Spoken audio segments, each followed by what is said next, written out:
Pat, I am sick as a dog, and Bobby's fucked, so you're going to have to do the intro today. You ready? Take it away. Not at all.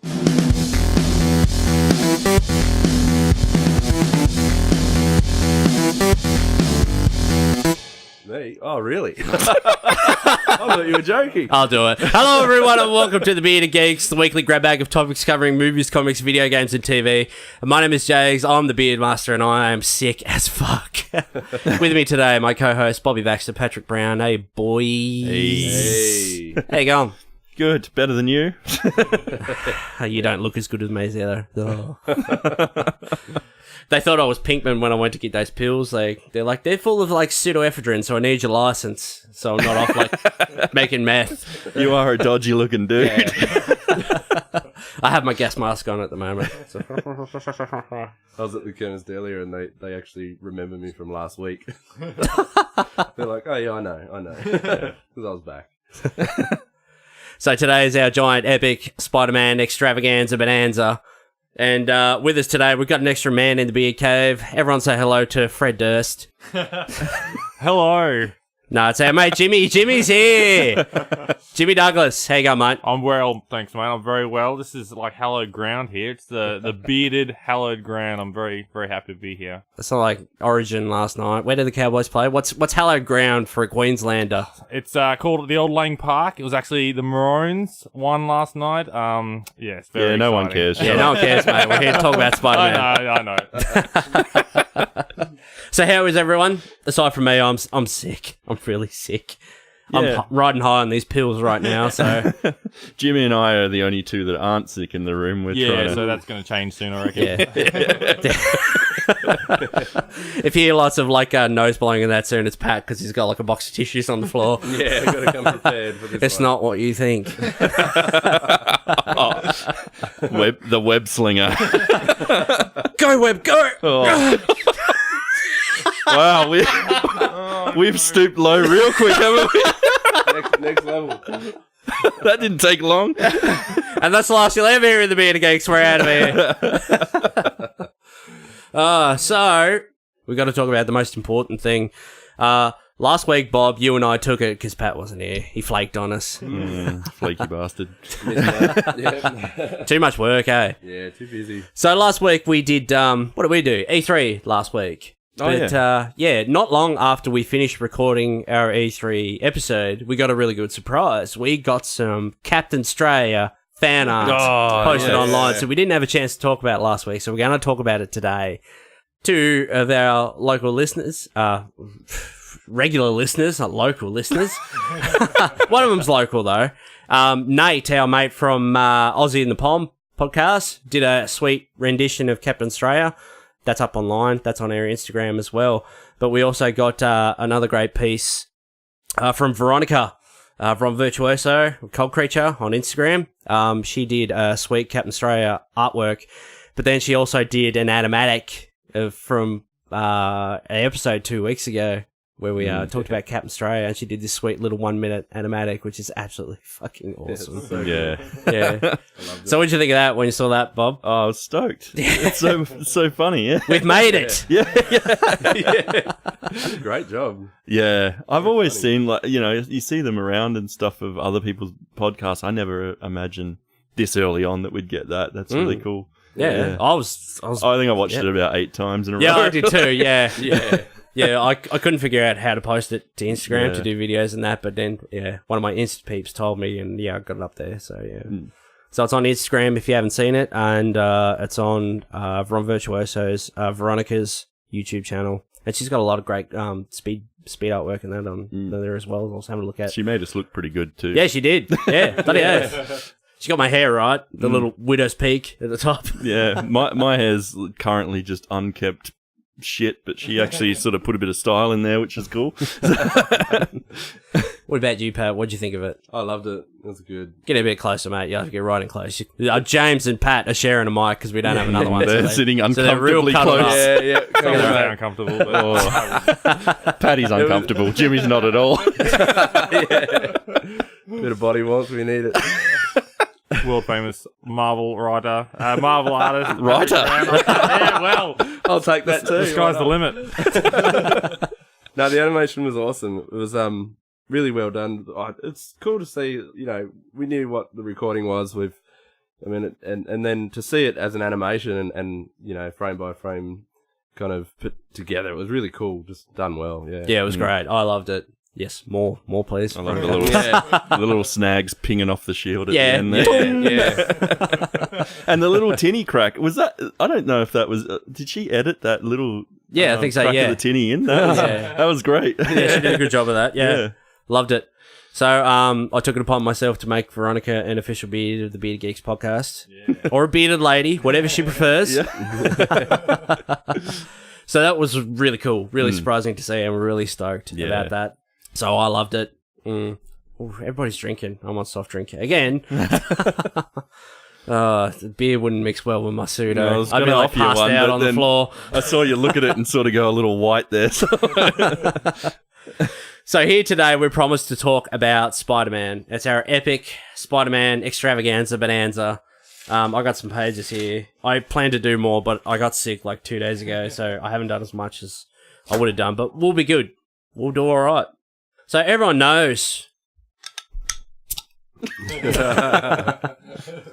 So everyone knows who Spider-Man is. Nerdy teen, Peter Parker, bitten by a radioactive spider, acquires the proportionate strength, speed, and abilities of a spider, which is pretty cool. His sixth spider sense, builds his own web shooters, his uncle gets murdered, everyone knows. It's like Batman's origin, everyone knows it. I've seen it 100 times, or twice.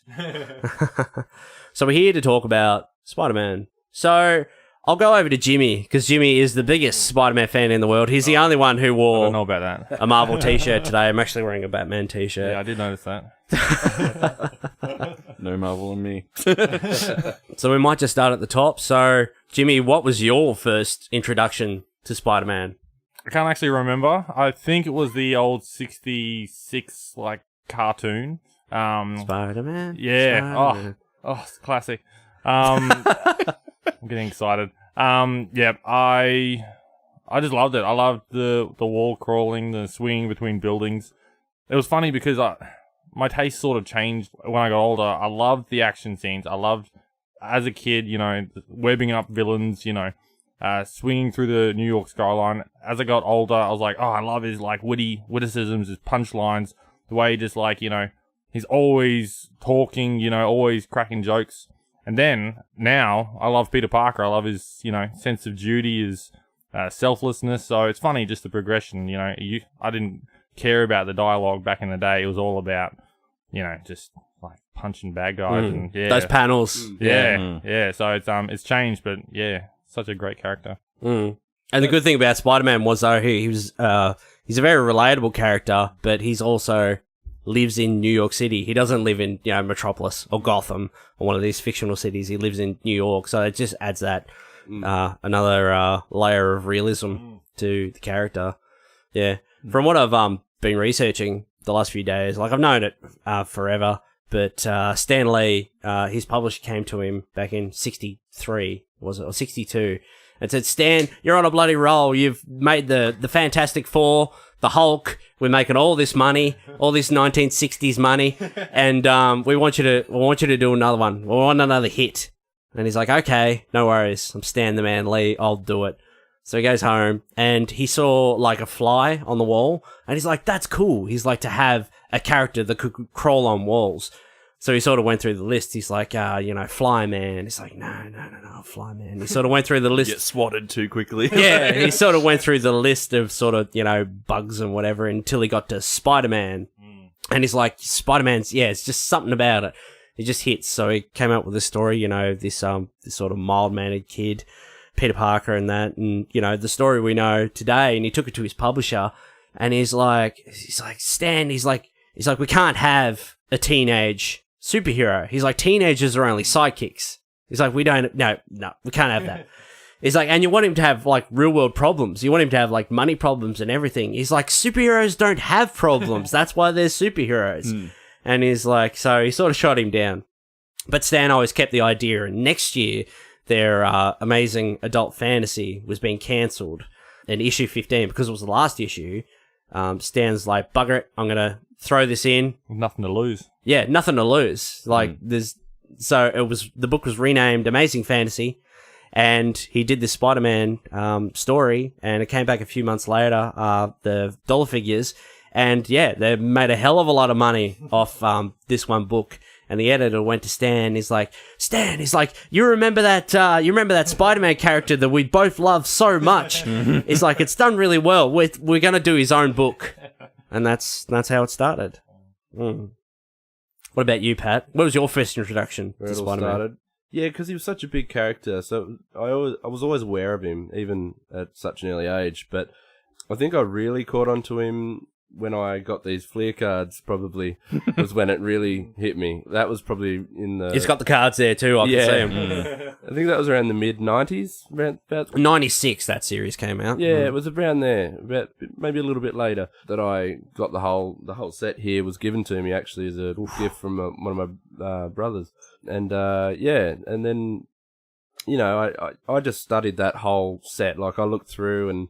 you know, just the artwork, because, you know, I always like to draw and do a lot of art, and then just admiring all that and flipping the cards over, reading every description, kind of analysing what every villain is. I just knew the entire universe just from this whole set, and then I started following everything Spider-Man after that, and was just a massive fan, and I'd draw him all the time, and yeah, so that was where it really started for me, I think. Yeah. What about you, Bob? You're not the biggest comic book fan in that, but do you sort of remember or what you find so appealing about the character? Oh yeah, I mean, like when I was younger, definitely Spider-Man was like huge. Almost the same as Paddy, only a few years earlier, I reckon. Like I've got a few cards from about 92 to 95-ish, I think, and it was the same thing. Cards just blew up at primary school and stuff, and so like.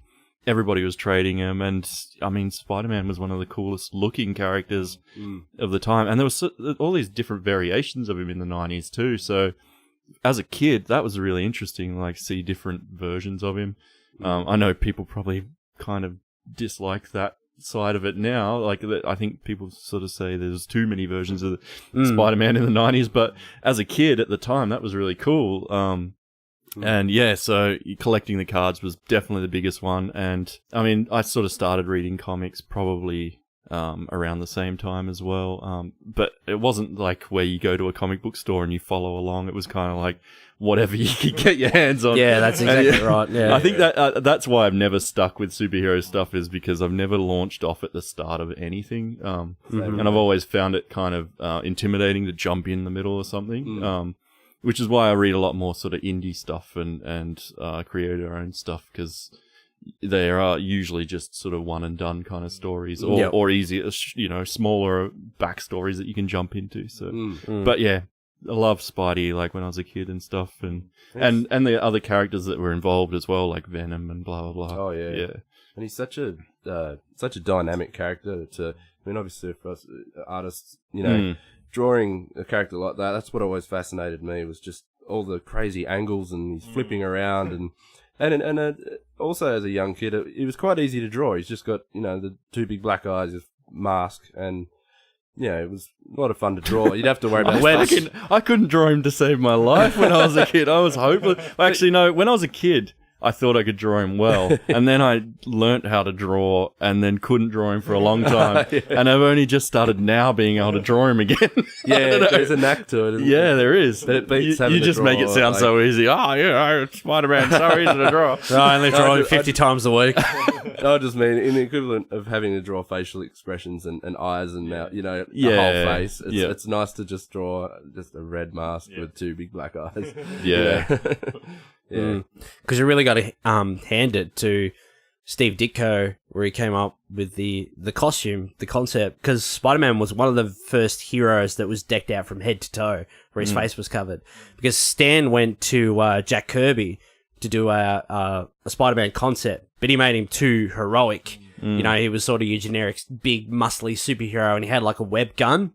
And like half his face was exposed and everything, but there's a big long sort of standing sort of feud or controversy around. I don't know. Tell me if I'm jumping the gun here. You were going to bring it up later, but like No, with you're Stan, right, mate. Stan and Ditko. Like, Yeah, Stan pretty much says now that he's happy to be labelled as the co-creator of Spider-Man because Ditko, the way he sees it, because he visually created the character and brought him to life, he felt that he created Spider-Man, whereas Stan's like, as far as I'm concerned, being a writer, he's like the person who comes up with the concept, the character, the name, they're the creator. And I know, like, an artistic medium and that, especially in those days, and even now, you don't get many writer-artist books because it just takes too bloody long.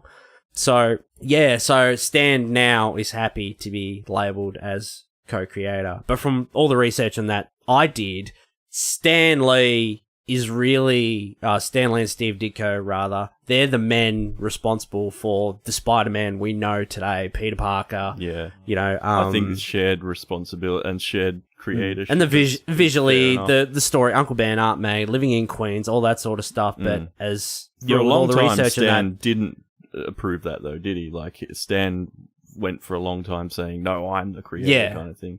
But I think, just now it's just like, I'm happy to be labelled an old as... man going, just happy to be labelled as co-creator. Yeah. But from what I've read, there were more people involved in the creation of Spider-Man. Stan Lee and Steve Ditko are responsible for the Spider-Man we have today, but leading up to that, there were a few more hands involved, with ideas being bounced around and... Yeah. Yeah. He is visually a very iconic character. Probably one of the most iconic characters you ever come across. So for Ditko to be like all these years going, no, fucking, I had something to do with that too. Like that is fair enough. I think as an artist, I find it. His suit is kind of, it's great for any age. Like you were saying before, it's a kid would love the outfit, but also as you get older and the outfits, it's good for adults too because he doesn't have his underwear on the outside kind of thing. It's not too quirky. It's a cool suit. So yeah. Well, it's interesting. Like you said before, Jakes, is like in 1962 he came in Amazing Fantasy, but it wasn't until 1963 that he got his first run. And in that 5 months later. Yeah, exactly. And in that time, correct me if I'm wrong, but you're wrong. I'm out of here. I don't need this. No. His suit was red and black in the first Amazing Fantasy with blue shading.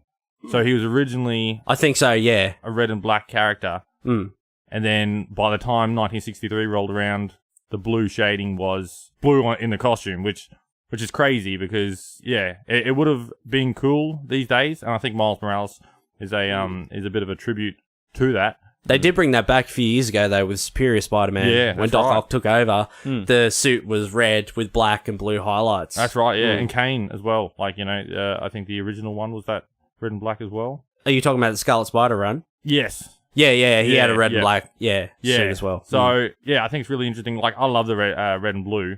I think that's, in my mind, that's Spider-Man. That's always going to be Spider-Man. But, it's really interesting that, red and black... first one, so... That's the same with Hulk as well. I've always liked red and black. Yeah. Sort of like a redback sort of thing. Because the Hulk was originally grey in the first book and that, but then when they went to do the continued series, it was too hard to print grey or something like that, or there was a mix-up and they accidentally printed it green, and then from there on Hulk was green after that, but originally started as grey. Oh, okay. Wow. Kind of like a Frankenstein's Dr. Jekyll, Mr. Hyde kind of thing. Yeah. But one of the appealing things about Spider-Man is, because he is so relatable. He's a teenage kid. He became Spider-Man when he was 15 years old. He's got regular day-to-day problems, but, there's that relatable aspect that he's a normal guy. But same with the costume as well. Stan Lee said it wasn't intentional, but it just ended up that way. Him being fully masked, anybody who picks up that book can put themselves into that costume. They can imagine themselves behind that mask, because Spider-Man could be anyone. Yeah. Could be a woman. Not with my physique. All that Baxter meat. So, Spider-Man went on, had a lot of successful series, great villains. Spider-Man has probably aside from Batman, those two have the best rogues gallery out of anyone. out of any hero, any villain or whatever. That's They've got true. the absolute best. Yeah. Such great villains. That's what was like what drew me to collecting the cards as a kid, was looking at all the different characters that he went up against. Like, and on the that back was of the cards, it had, you know, the origin of the character, their first appearance, and their powers and abilities, what they can do. Yep. Oh, look how Pat's pulled out the cards. look at Here we him. go. Like seeing, like characters, just checking them all out, you know, with the villains and Carnage and Oh, Who else? Carnage was unreal, yeah. man. Carnage was huge in the 90s. I'll just interject. News I read today. Yeah. The main villain in the Venom movie is going to be Carnage. Oh! Yeah, I heard, saw I read that today. Not yet, ladies and gentlemen, not yet. Bit premature. We'll see. But yeah, I've got most of that set as well. Pat, if you ever die, can I have those cards? That's what I need. Oh, he's got a list missing from when he was 4. like 14. I think I wrote that when I was What have you about got? 8 or something. Give us a look at that, actually. I might have those It cards. would have been. I can't reach. We're doing deals here. 14 or something. Oh shit! I think I have 3 or 4 of those, to be honest. Oh, I'll I've got Scarlet Spider. I'm pretty sure I have Venom and Spider-Man. I might have the Lizard. I don't know about the Hobgoblin. Do you have doubles, though? Ooh, I might have the lizard. No. I've got a few of those cards too. Yeah, can I have them? See, I've got. I'll put my hand up first. Oh, I'm a long way from having the whole set. So I've got a few. I've probably got some Ren and Stimpy cards. I'll I trade know you. these. Yeah, they're like there or something. But yeah. Oh, I got that shiny Carnage one. Hollow foil. This is great radio, isn't it? The Venom ones are awesome. So cool. Oh, look at that one. Yeah. You're missing out. Yep. But yeah. That's what drew me to it. And the whole set's worth about, what, $3.95 today? Yeah, I looked on eBay. But he's got the and they're still folder. like- They're not really worth that much even now. Like, it's been 20, 30 years or whatever. The problem with collecting in the 90s is that they started to produce more books. So they knew. So, you know, back in the day, they might print, 500 of a book. But now, excuse me, coughing, whatever, they'll print thousands of a book and everyone collects. So collecting now is not like it was, anything sort of from the 90s onward, you're going to get fuck all for it. Yeah. It's a sad day when the Woolworths discs, you can get more from them Yeah. Oh, yeah. coming free than you can from like 96. Especially Spider-Man. that Hulk disc. Yeah. No, that's sort of why I don't bother keeping anything boxed up or anything anymore. Like the pop vinyls and stuff like that. I just rip them out because, you see them in every single shop. Yeah. Basically, like everyone's selling them now. Yeah. And people buy walls and walls of them. Like, I've seen people, like photos of people that just haven't stacked up their walls. Yeah. I had this conversation with the bloke up the news agency because they started selling them. And I was just having a look at the pop vinyls or whatever. And the guy, he must own the news agency or run it or whatever. And he's like, oh, yeah. He's like, I've got some over here. I'm unboxing if you want. I said, oh, no, I'm only looking, mate. I'm only looking. And then we stand there. We're talking about pop vinyls. And he's like, people come in. He said, I had this woman from Hobart ring and ask if we had any of these. And she drove all the way from Hobart and she bought about 50 pop vinyls. Wow. Jesus. And he's like, I don't understand people. He's like, I see walls and walls of them. I'm like, oh, to each their own. Like, whatever makes people happy. He's That's like, it. no. He's like, I can't imagine fucking, like, why would you buy walls and walls of the bloody thing? And I bet you you're like a fucking Collingwood supporter or something. You go to your back shed, your car's got fucking Collingwood stickers all over there and magnets and fucking pictures hanging up on the wall and scarves and everything. I'm like, fuck off, mate. Yeah. Everyone's got their thing they Go like. stick your head in a fucking toilet. Yeah. But yeah, like, to each their own. Sorry, any Collingwood supporters out there. Good old Collingwood forever. Sorry, not sorry. Sorry, not sorry. We don't talk about sport on this show. James, you got Except- one Go pass. Queensland. You're actually wearing a Spider-Man shirt today? I am. Where'd you get that from? I got it from JJ's for like $10. Sweet. Yeah. Awesome. Isn't that, like, primarily like girls' clothing? Yes. This is actually from the ladies section. How crazy is that though? Like you can go into a totally mainstream, huge clothing store now and just pick up fucking Spider-Man shirt and walk out the door as a guy in his 30s and not be looked at weirdly. That's it. Who would have thought growing up, like when we were collecting those cards, that there'd be movies like Ant-Man would be a movie, like Captain America would be a movie, Iron Man. It's just it blows my mind. Suicide Squad. No, because I said this on show ages ago. Like I got picked on in school because I read comics. Yeah. Like I got the finger pointed at comic book reader. They used to call me. I'm like, What? Comic book reader.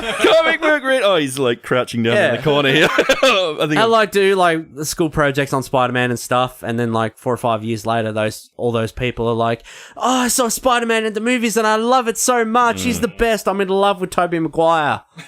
Fuck off. Yeah, it's crazy. Like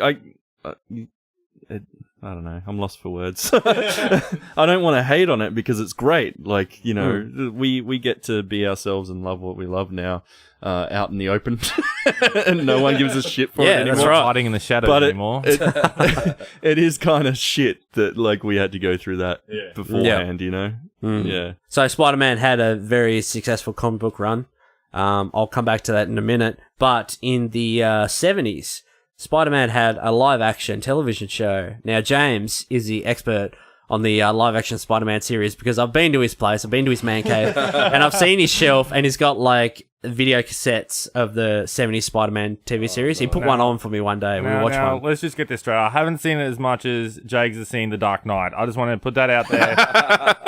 Nowhere near, but I have seen... It's still better than any Spider-Man movie ever made. Oh, it's amazing. It's amazing. It's, I think it was released, like, theatrically overseas, like in Europe and that.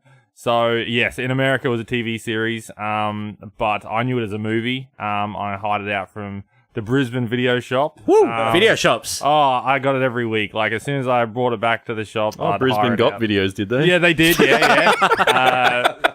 Just before DVDs came out, so it was no. Says the guy living in Tassie. And it was just an amazing movie. It's truly my favorite Spider-Man movie to date. Really? Yeah. Because the web swing is like a guy standing on the roof with like a rope, and he just like swings down like once. Yeah, that's right. Exactly. Awesome. And Peter Parker finds out he can climb walls, so he goes out into the front of his house, and does he live in Queens? Actually, I don't know. Probably didn't have the budget for that. No, probably not. But he climbs the house, but there's no angles on the house because it's obviously like a green screen.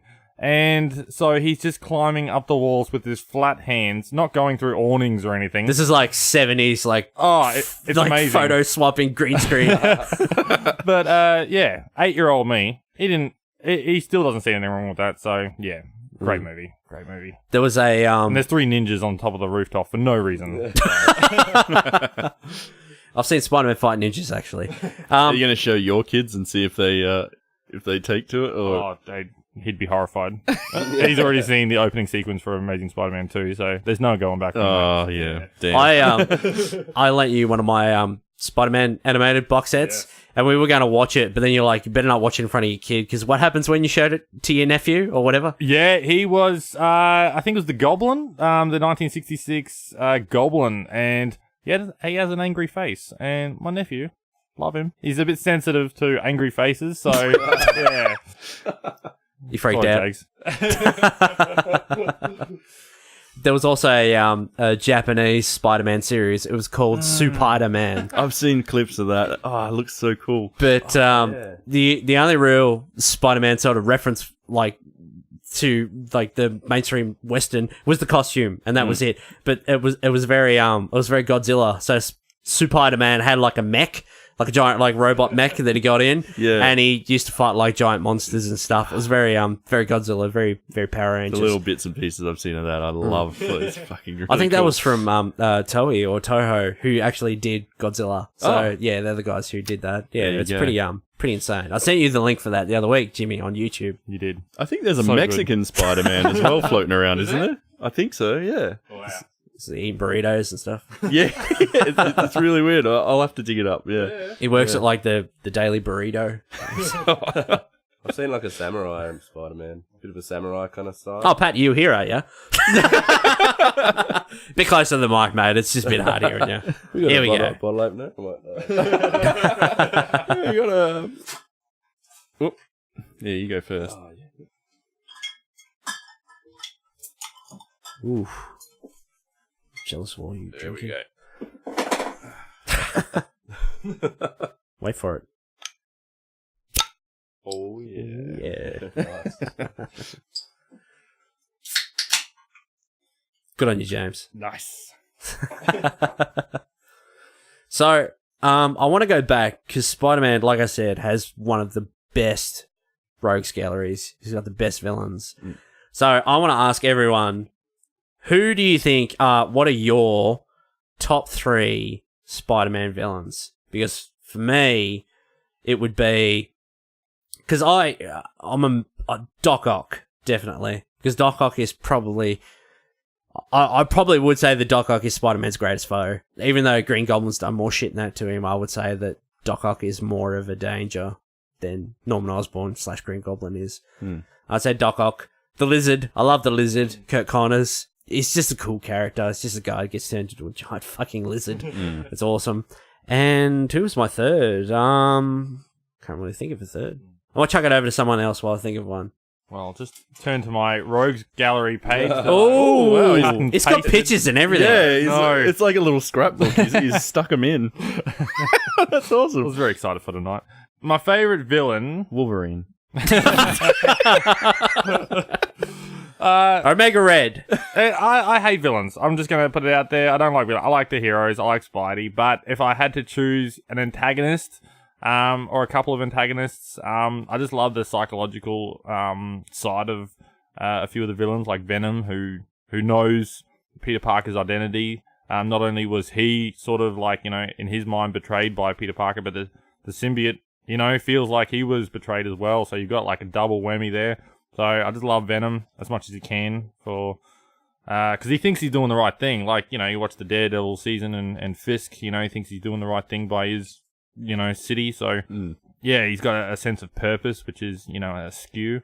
And then you got the Goblin, like, he's just an all-around classic villain, Came in the first couple of issues, I think, of the series. And, yeah, again, he knows his identity. He found out his identity not long after he was on the scene. And it's only about 30-something issues in. Yeah. He found out. Yeah. Yep. And so, yeah, that carries on to just the psychological factor of, he can harm Peter in ways that other villains can't. And yeah, it's hard, but I think I like the Vulture. Like, not just because he's in the new movie, but I just like the dynamic of an older guy. Peter's a young fella, so I just like that, generational thing, which I hope the movie sort of encapsulates a little bit. What about you, Pat? Yeah, mine's similar. I think I'd like Venom's definitely probably my top pick for a villain, and then I don't really like Green Goblin.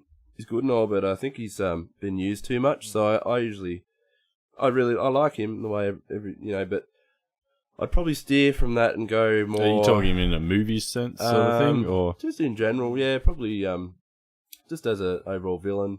I really like Mysterio, but then I like Carnage would probably be my other one to choose. I also like Chameleon as well. He's worth a mention. Chameleon. I got a sick card of Chameleons, like on a clear thing, and it shows like his front and his back when you turn it over. It's got like they've drawn both views. It's really cool. Yeah. What about you, Bob?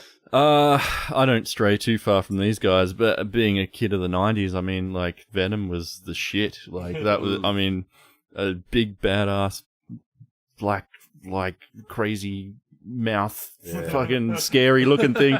like that, he was just the most menacing looking thing ever. So, I mean, as I always approach these comics as an artist and a visual sort of side, I never really read many of them, because I just didn't get what was going on. But, yeah, Venom was like clearly just I was in awe of his design, and then Super Nintendo Carnage, what was it? Maximum Carnage that came out. fucking loved that game. Played the shit out of it. So big Carnage fan based off just playing that game for hours. Yeah. And I had one issue of where like the Carnage symbiote took over Spider-Man's suit. Yeah. And Ben Reilly, yeah. Yeah, Became Spider Carnage. Yeah, I fucking loved. Like, I only had like 1 or 2 issues out of that whole run, but I just drew out of that book all the time. I fucking loved like this, like what happens to his suit at the end of the issue that I had, and another one. What's a third one? I don't know. Always thought maybe Sandman was a kind of cool one. Yeah, Sandman is a cool villain. Yeah. Yeah, he just sort of had that kind of overwhelming force that it was, you know, and a very interesting, like, different take on an enemy. That's what's really cool about Spider-Man is, like, they just threw all sorts of weird elements and characters in and see what happens, Yeah, one that caught my eye recently is Spot. I think you heard of him. Is he the Spot or just Spot? I don't know about that one. The Spot. He's just like a guy, he looks real creepy. He's like all white, but he's just got black spots all over him. And I just remember that one panel where Spider-Man goes to punch him in the chest. His hand goes straight through his chest because the spots are like little black holes. And then his fist comes through back out his face and punches Spider-Man back in his own face. That's pretty cool. It's like a portal. It's just like straight through his chest, out his face. Spot was actually a member of the Legion of Losers with the Kangaroo and the Gibbon and who else? I can't remember who else. I've got that issue out there on the coffee table, actually. Bloody sick. Jesus. Yeah. I'm going to be real controversial. Venom. I think Venom's a cool character, but I don't think he's a great character. I think he's cool. He's visually interesting or whatever. See ya. I'm kidding. I don't really know much about him other than the sort of visual thing. Yeah. Go ahead. Originally, Venom, he didn't have all the gnarly, like, spiked teeth. He just had, like, normal teeth in, really in the McFarlane run. I've got that book out there. Yeah, he's just got, like, just big-ass pearly whites. Big smile. Yeah. I'll show it to you when we're done. Yeah, definitely. Who would my third one be? Green Goblin, Norman Osborn. The amount of shit that he's done to Spider-Man over the years. And, going from the Green Goblin, I want to bring up one of the most controversial Spider-Man stories ever. No. Yes. It's called Sins Past. So Sins from the Past coming back to haunt you. Everyone knows about Gwen Stacy and how Gwen Stacy died. Gwen Stacy actually, the death of Gwen Stacy is actually a big milestone in comics because nothing so sort of catastrophic and game-changing ever happened to a hero before that. So that was a big change. Do you know what year it was? Oh, jeez. Stan had just left writing, so he handed over the writing reins because he became the publisher. And then they killed off his character. So the whole reason they killed off Gwen is because they thought Gwen was a little bit bland. She was a nice girl, and she was like interested, like a science whiz, and interested in science like Peter, and they were a couple, but they had Mary Jane over this side, and they thought she was the more interesting character, so they decided to kill Gwen off so they could bring Mary Jane to the forefront. But yeah, controversial, massive milestone. It still haunts Peter to this day. Dare say that Peter, she was his one true love, and like even Mary Jane in this issue that I'm about to talk about, she's like, I know how much Gwen meant to you and how much you loved her. He's like, you probably loved her more than you love me, But Sins Past, I'll just run through it real quick. It came out about 2004, so it was about 13 years ago. And the story is, it was a 6-issue story run. Long story short, Peter gets attacked by like these two ninjas, like these two ninja types, boy and a girl. They're they know about him, and they sort of overwhelm him, and he doesn't know who they are. They come out anyway. It turns out these two ninjas, they're his children. Okay. Okay, so they're Peter Parker's children. He's like, they can't be my children. Mary Jane knows the story because Peter goes and gets like a big DNA test and everything, and he finds out. He's like, no, I'm not the father of these children. They're Gwen's children. But they're like, Gwen's only There's been no there for like... spider DNA in them. They're not climbing up the walls. So there's none of his DNA. So, long story short, Mary Jane knows the secret because Gwen told Mary Jane, but swore her to secrecy to never tell Peter. While Harry, just after... Sorry, I'm just picturing, like, changing the nappy and opening up and there's just webs everywhere. Told you it was yours! Nappy's glued on. Sorry, continue. No, you're right. So, Gwen had these children. They're Gwen's kids. But she found out she was pregnant and she told Mary Jane and she ran off to Europe. The timeline gets mixed up because Mary Jane actually only, in the original run, like after her father dies, she goes to Europe for like 3 or 4 weeks.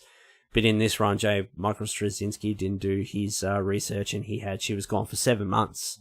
Anyway, long story short, it turns out that Gwen had an affair with Norman Osborn. And then Norman Osborn's children. And they're like, why did she? And they have in the book that Gwen was there was just something about him. There was just this magnetism, this strength in him that she was attracted to. She was 19 at the time. Mm. So anyway, Norman Osborn, who's like double her age, friend of her family or whatever, she gets pregnant with twins and she goes to Europe. And because of the golden serum, they develop quicker. And she gives birth to them in 7 months. And she says that, she tells Norman Osborn that he wants the children because Harry's a disappointment to him. He's not going to be the heir he wants him to be. Like, he's like on LSD, like in the back room while Gwen's having this conversation because it went through, this was during where Harry went through his big drug phase. Mm. And she's like, you're never going to get the kids. She's like, I'm going to tell Peter the truth. And he'll accept the children and he'll raise them as his own. And they've sort of slotted that in. That's why the Goblin targeted Gwen when he found out who Peter was when he was Spider-Man. Like, he could have targeted Aunt May or Mary Jane or anyone, but he went after Gwen. So this storyline is, like, universally hated because it paints Gwen in this, this light. Because Gwen's, like, this angel that was in Peter's life. Yeah. And yeah, she had an affair with Norman Osborn. And they even drew it in the book. There's the sexy scene, like her writhing in ecstasy. And Norman Osborn's like O-face. And it's, it's really bad. It's like universally hated. Originally, Michael Straczynski, he wanted to make it that Peter actually was the father. He originally wrote it that Peter was the father, but then Marvel came in and said, or Joe Quesada, whoever, came in and said, nope, we can't do that because of the timeline in the book. Peter's not old enough, to have like similar aged kids. So we're going to make it as Norman Osborn. But then that totally sort of undermines the character of Gwen and it paints her in this real dirty light. So yeah, this book's pretty much universally hated. It's just like, why would you bother? And Michael Straczynski tried to retcon, I think it was Straczynski or Dan Slott, I think, tried to retcon it out with Brand New Day. He wanted to get rid of it and make it so, it never happened. But then Marvel said no. And these kids, like these kids of Gwen's, they showed up in the later Spider-Man book because the daughter looks just like Gwen. So there's apparently, I haven't actually read the book, but she tries to like crack onto Peter. And yeah, it's really weird and awkward. This is what we were talking about the other day. The wonderful thing about comics is that even though it's, canon, whatever, you don't have to accept things, you know what I mean? Like, you don't have to say, all right, well, I hate that. I absolutely hate that. Gwen Stacy, like you said, she's an angel. She's a doll. Like, it was like when she fell off the bridge or pushed off the bridge, it was like one of the, the most iconic, battle scenes in comic book history. And yeah, to sully her name, I'm furious. I'm still furious. So yeah, I don't accept that storyline. No, neither do I. Yeah. Like, I have those books and I was flicking through them when I was reading them and I was just like, oh, this is awful. It really is. It really is awful. Like, who? Yeah. So this is the Spider-Man from the first running Spider-Man, that continuous story. How old is he now? Is he still the same age? Peter's always meant to be in, like, he's probably early 30s. Okay, so they have late been aging him 20s? slowly. Even like that. Because it depends on how you look at it. And Because so if when all this went down, he was like still a teenager. So they were kind of worried about going, oh, we can't have a teenager be the... Because when he was with Gwen, he was in college. So they were both 19 when he was with Gwen. And apparently, they even have in the book, when on the sexy page where the sexiness is happening, it's it's horrible. Peter actually asked Mary Jane, he's like, because Peter and Gwen were never actually intimate, ever. And he actually asks her, he's like, did she say, was he the first to ever, you know? And he's just like, then there's just this whole page spread, and he's just like, Osborne, and he spits it and he smashes everything, and yeah, poor Peter. Like, Peter's been through so much shit because of Norm Osborn. Like, their daughter, like, when I jumped into the comics, Mary Jane was pregnant, and like, I followed for like this 2 years up until, you know, the daughter was born, and the doctors actually tell her that she's lost the baby. But then there's this woman who works for Norman Osborn, like Jessica Mongrain, I think her name is. They don't actually show the baby, but it's like she has like a baby in a thing and like steals the baby. So they did this alternate universe. It was MC2 where they had May Parker, their daughter, she grows up and she becomes Spider-Girl. And I actually collected that book. And Peter's retired from crime fighting because he lost his leg. Because he lost his leg in a big superhero fight. So they have that, like the May Parker side in this alternate universe, but they never actually addressed what actually happened to their daughter, whether she's still alive or dead, and that was 20 years ago. So, and they haven't had a kid since. There you go. It's just one of those things. Like, they keep killing off Aunt May and bringing her back or whatever, but like, yeah, what's happened to your daughter, you know? And even with Brand New Day a few years ago where Aunt May got shot by one of the Kingpin's assassins who was trying to kill Peter after he unmasked after Civil War and everyone knew who he was. Peter tried to save Aunt May's life, but then he made a deal with the devil. You know, Mephisto in the comics, he's literally the devil. He made a deal with Mephisto to save Aunt May's life, but Mephisto wanted his and Mary Jane's marriage. He's like, I'll save your aunt, but I want your marriage. So you two, you won't ever be married. And it was just a whole thing just to reboot the Spider-Man series and go back to him being single and, you know, and back working at the Daily Bugle or whatever, and sort of, yeah. I want to add a new villain to my favorite. It's bad story writing. Bad storylines. That's my new favorite villain, okay? Who's your villain writer that you hate so much? Who's your least favorite writer? Maybe The Simpsons after season 14, season 15. Is that season too controversial? 12. Really? Season 12. Seasons 4 to 12. The best Simpsons? of The Simpsons. Yeah. 4 to 7 12. was fucking gold. I think 7's like 7 and 8. Yep, 7 and 8. Holy shit. All right, quick tangent. What's your favorite episode of The Simpsons? The episode where Bart tries to jump the gorge and Homer ends up on the skateboard. Oh, that's like season 3. My favorite episode is You Only Move Twice, where they move to Cypress Falls or whatever, and Hank Scorpio. That's my favorite episode. It's like he's a big Von villain or whatever. I do also like the Sideshow Bob one where he tries to kill Bart, I think the first time. Is that the one where he steps on the rakes like 100 times at the end? And he's Cape Fear. yeah. And it's like, I love that he's one. tied to the bottom of the car, and it's like, let's drive through this cactus patch. It's like, no. He's like, what? 2 against 1? Yeah, that's it. Dunk. What about you, Pat? Do you like The Simpsons, Pat? Nah, never really watched them. All right. Shit house, go. The only part I ever liked of The Simpsons was is it Itchy and Scratchy? Is that their name? Yeah. When I was, seeing that as a kid, it was kind of. How can you not like The Simpsons? What's wrong with you? I don't know. Really cool. He's a weird one. That one. I liked them. It was just something I never put on myself. You know. I got to admit, like, growing up in WA in a tiny little town, we had 2 stations, so we didn't actually get much Simpsons when we were growing up. Oh, yeah. My wife can quote fucking heaps of it. Like, she just knows it back to front. But yeah, for me, like, she's always going, oh, remember that episode of The Simpsons where this happened? And I'm like, I have no fucking idea. Because I got to see like 10 episodes when I was a kid. I didn't know Haley was a big Simpsons fan. We have something new to talk about. Yeah, she was big time. Yeah. Not so much, nothing recent really. Yeah. But, yeah, all the old stuff. All the old stuff. Big all time. the 90s stuff, yeah. Loves it. All right. Jimmy, do you have any comic book related stuff you've got written down there you want to bring up? I've got a couple of little tidbits, just a little bit of trivia that people might not have known. Yeah.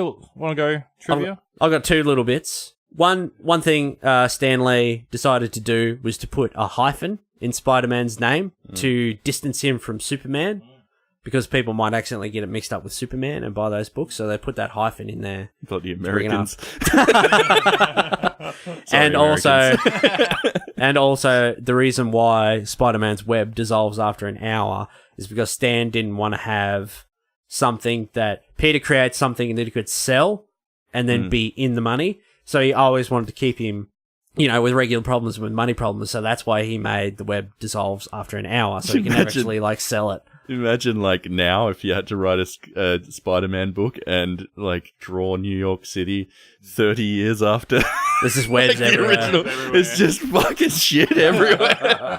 Spider-Man's that'd be a really interesting storyline. Spider-Man's ruined New York City, and they want to get rid of him. They want to get rid of his webs. They can't fucking get rid of it. Helicopters are getting caught in there like flies. They have to bring in this new tax where it's the web tax, where they have to hire someone to clean up all the webs afterwards. No one can cross the street. They're all like,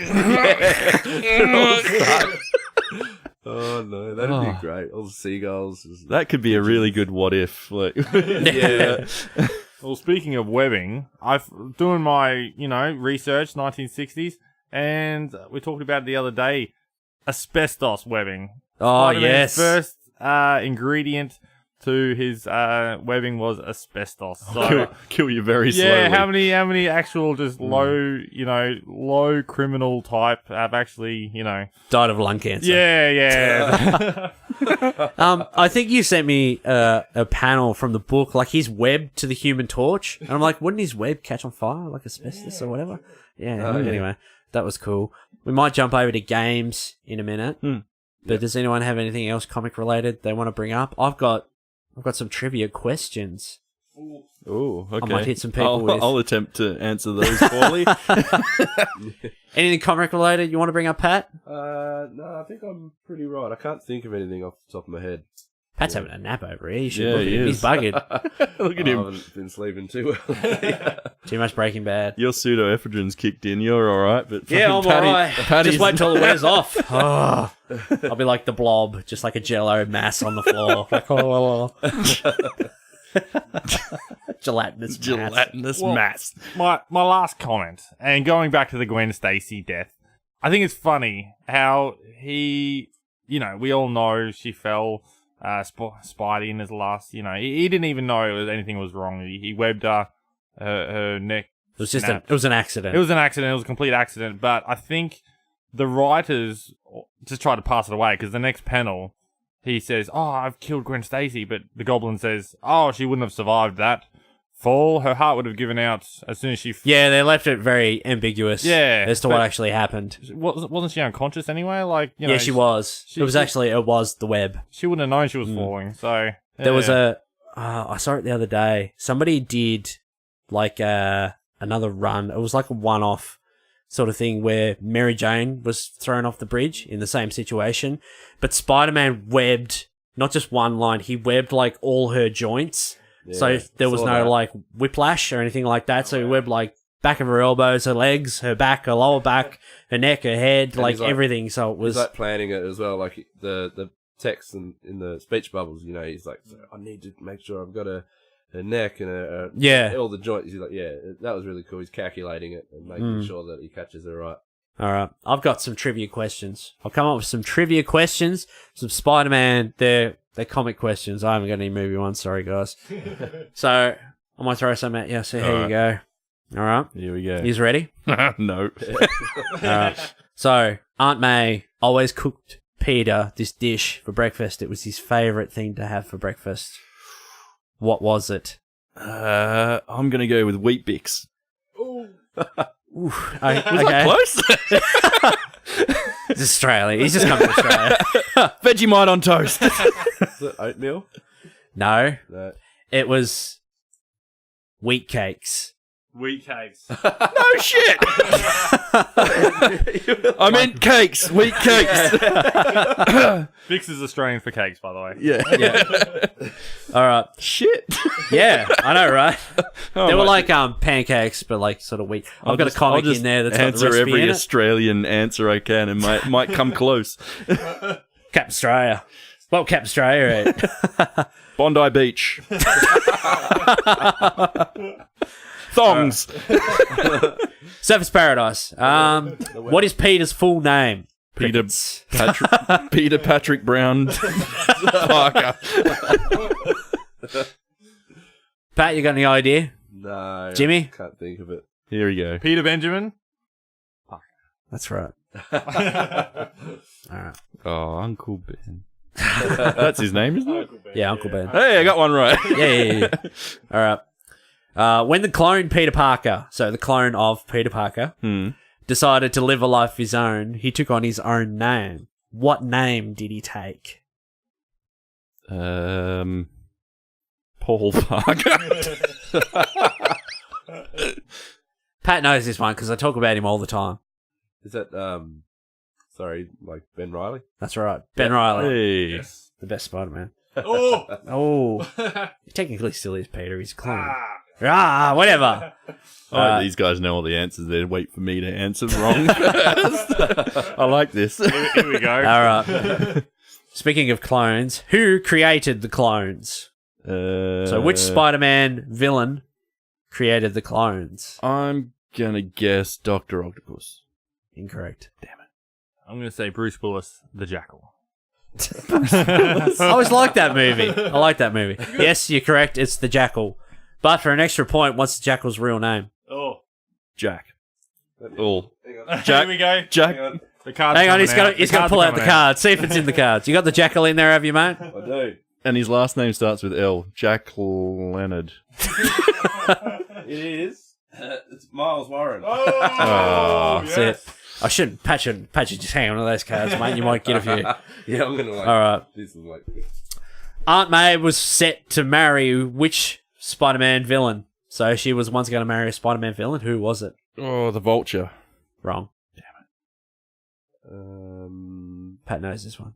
You know this one, mate. I'm The sending it the to you lizard. mentally. No. No. No. Like, you know, the doctor.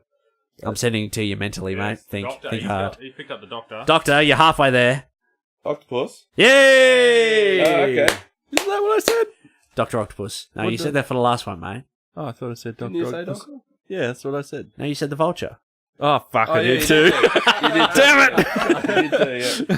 All right. Dr. Kurt Connors became the lizard as a side effect to the serum he created. Why did he create and take the serum in the first place? Because he wanted to be a lizard. So he wanted to regrow his arm. Correct. Patrick Brown gets one. Oh, Because he lost his arm in Vietnam. He was a... that's a poem. I lost my arm in Vietnam. It's like an Irish drinking song. ditty. I lost my arm in Vietnam. Here we go. Name the original members of the Sinister Six. Oh. So the 6 original members of the Sinister Six, who were they? Dr. Octopus? That's one. Yes. The lizard. That's wrong. Oh! The vulture. Correct? Electro. Correct. Yep. Be close to the mic if you could, Pat. You go. I'm going to say Sandman. Correct. Oh, yeah. 2 to go. The Rhino? Just sit in the cheap seats here. Rhino. Has Doc Ock been mentioned? Yes. Yes. By me. I got one right. You didn't. There are 2 left. And then I got one wrong. There are 2 left, and it was said today that they're getting their own spin-off movies. Mysterio. Correct? And who was the last one? He's the best villain we haven't seen yet. Craven. Correct. Oh, yeah. Patrick Brown's blown him out of the park. Well done. All right. Hey. I got a couple more. Flash Thompson used to call Peter what name in high school? So Flash Thompson was a bully, and he used to bully Peter Parker. What was the name he used to call Peter? Dipshit. Drongo. I Dumbass. should know this. Dingleberry. You know it?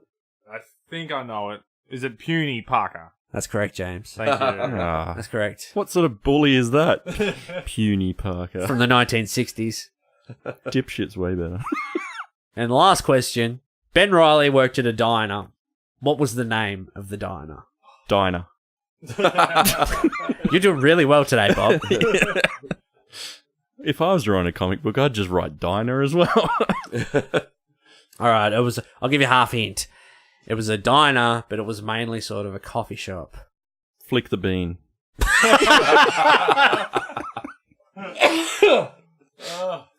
No. No. I cheated. I looked at your notepad before. It's the Daily Grind. Oh, did you look at my notepad? Ah, You right. bastard. Get out. All the points you got, you've lost them. Oh, They've been no. revoked. All right, we might move on to video games because I have played a lot of Spider-Man video games over the years. Bob was talking about Maximum Carnage before. I still have that on the Mega Drive up in the cupboard. We'll fire it up right now. Call the podcast off. Just going to play Maximum Carnage. Yep. Best Spider-Man game I ever played. Maximum Carnage. Yeah, that's one of them. But I would say Spider-Man on the PS1 Yeah. is Loved fucking awesome. Yeah. That had its own sequel, Spider-Man 2 Enter Electro, which it was good, but it wasn't as good as that first one. I loved it. James has got a Game Boy. Yeah, it's Spider-Man versus the Sinister Six, so Nice. I'm just going to play it while you talk. You couldn't have looked... Has that got the picture of the Sinister Six on the back? Yes. Yes, it does. On the cartridge? If you pull the cartridge out? No. Oh, boo. The disappointment in the room. So, Pat, you played a lot of Spider-Man games. What was your favourite? Yeah, I played most. Like you said, most memorable was probably one of the.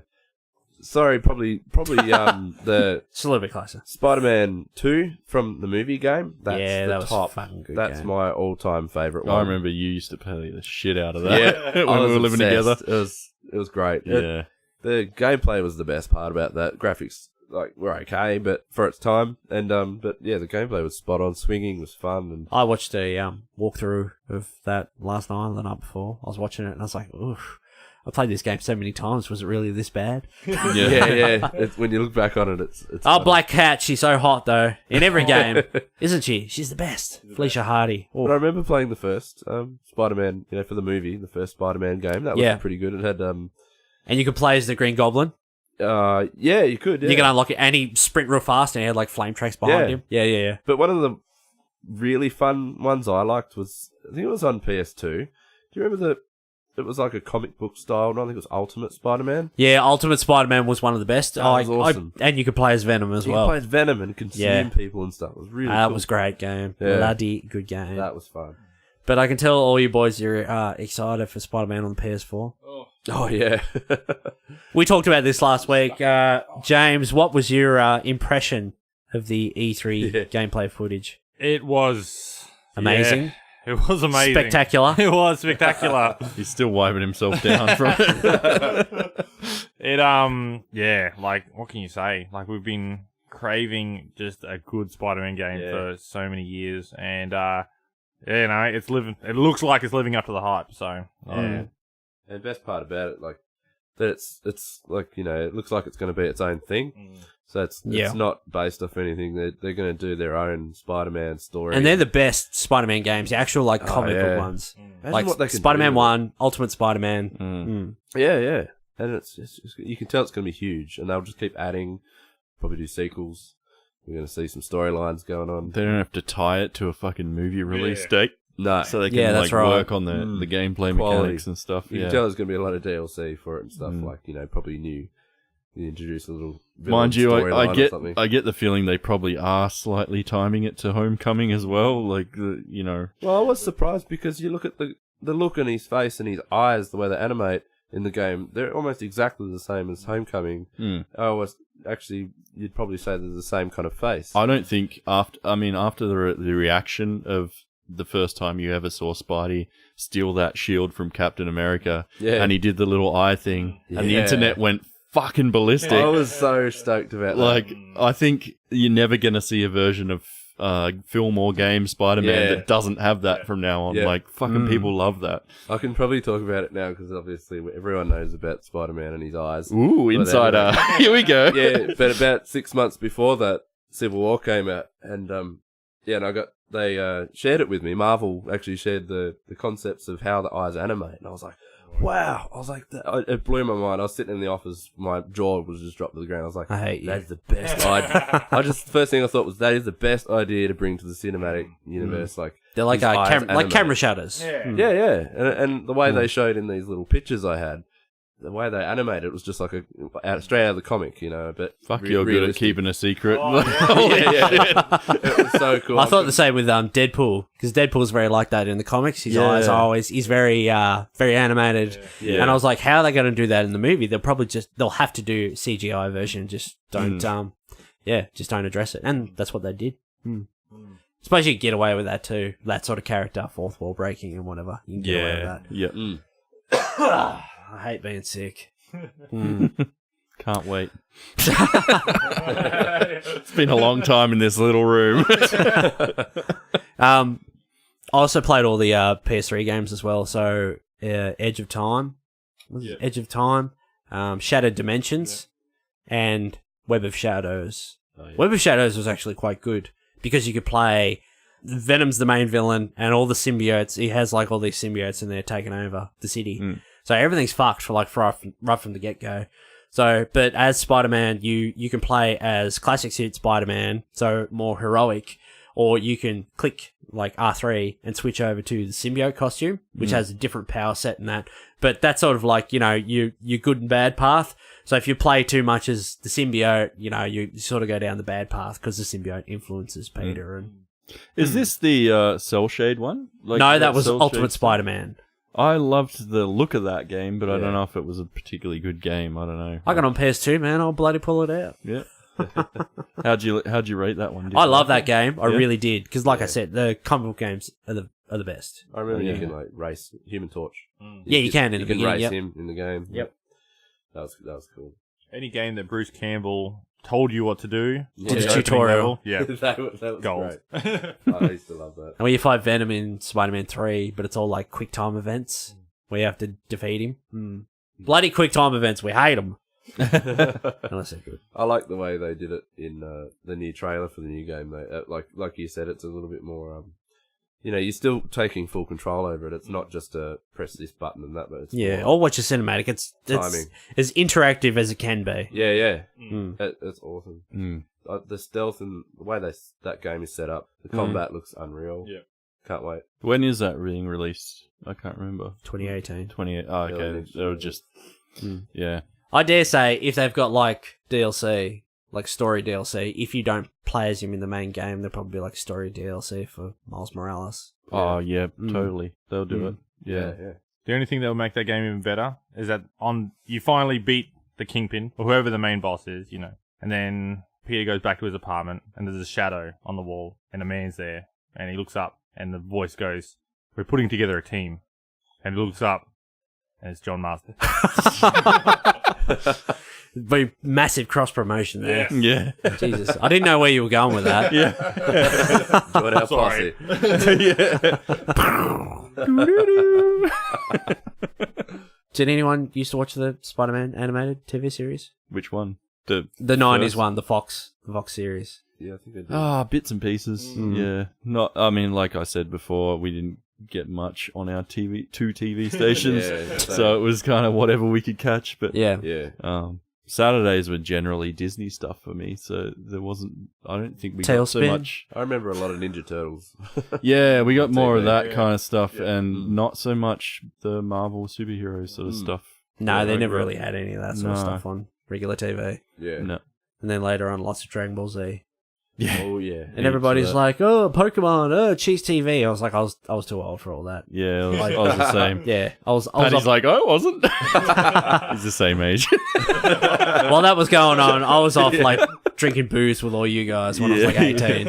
Where's Paddy? Oh, he's at home watching Dragon Ball Z. I love Dragon Ball Z. I was waiting for it. I love Dragon Ball Z. Don't diss it. I love it. Eyeing off all these statues of Goku. Goku's the best. Drooling all over it. So yeah, a lot of great never video got that. games. What about you, James? There are a couple of we've talked about this before. Spider-Man on the Mega Drive, or the Sega Genesis, wherever you're from. Yep. That was the Master System. You had it on the Master System. Yeah, yep. And Dirty old Sega kid. yeah, that's right. Yeah. I was a kid sending in the pictures to the magazines of Mario beating the shit out of Sonic. You remember that shit? Like Alex Kidd. Boom, boom, boom.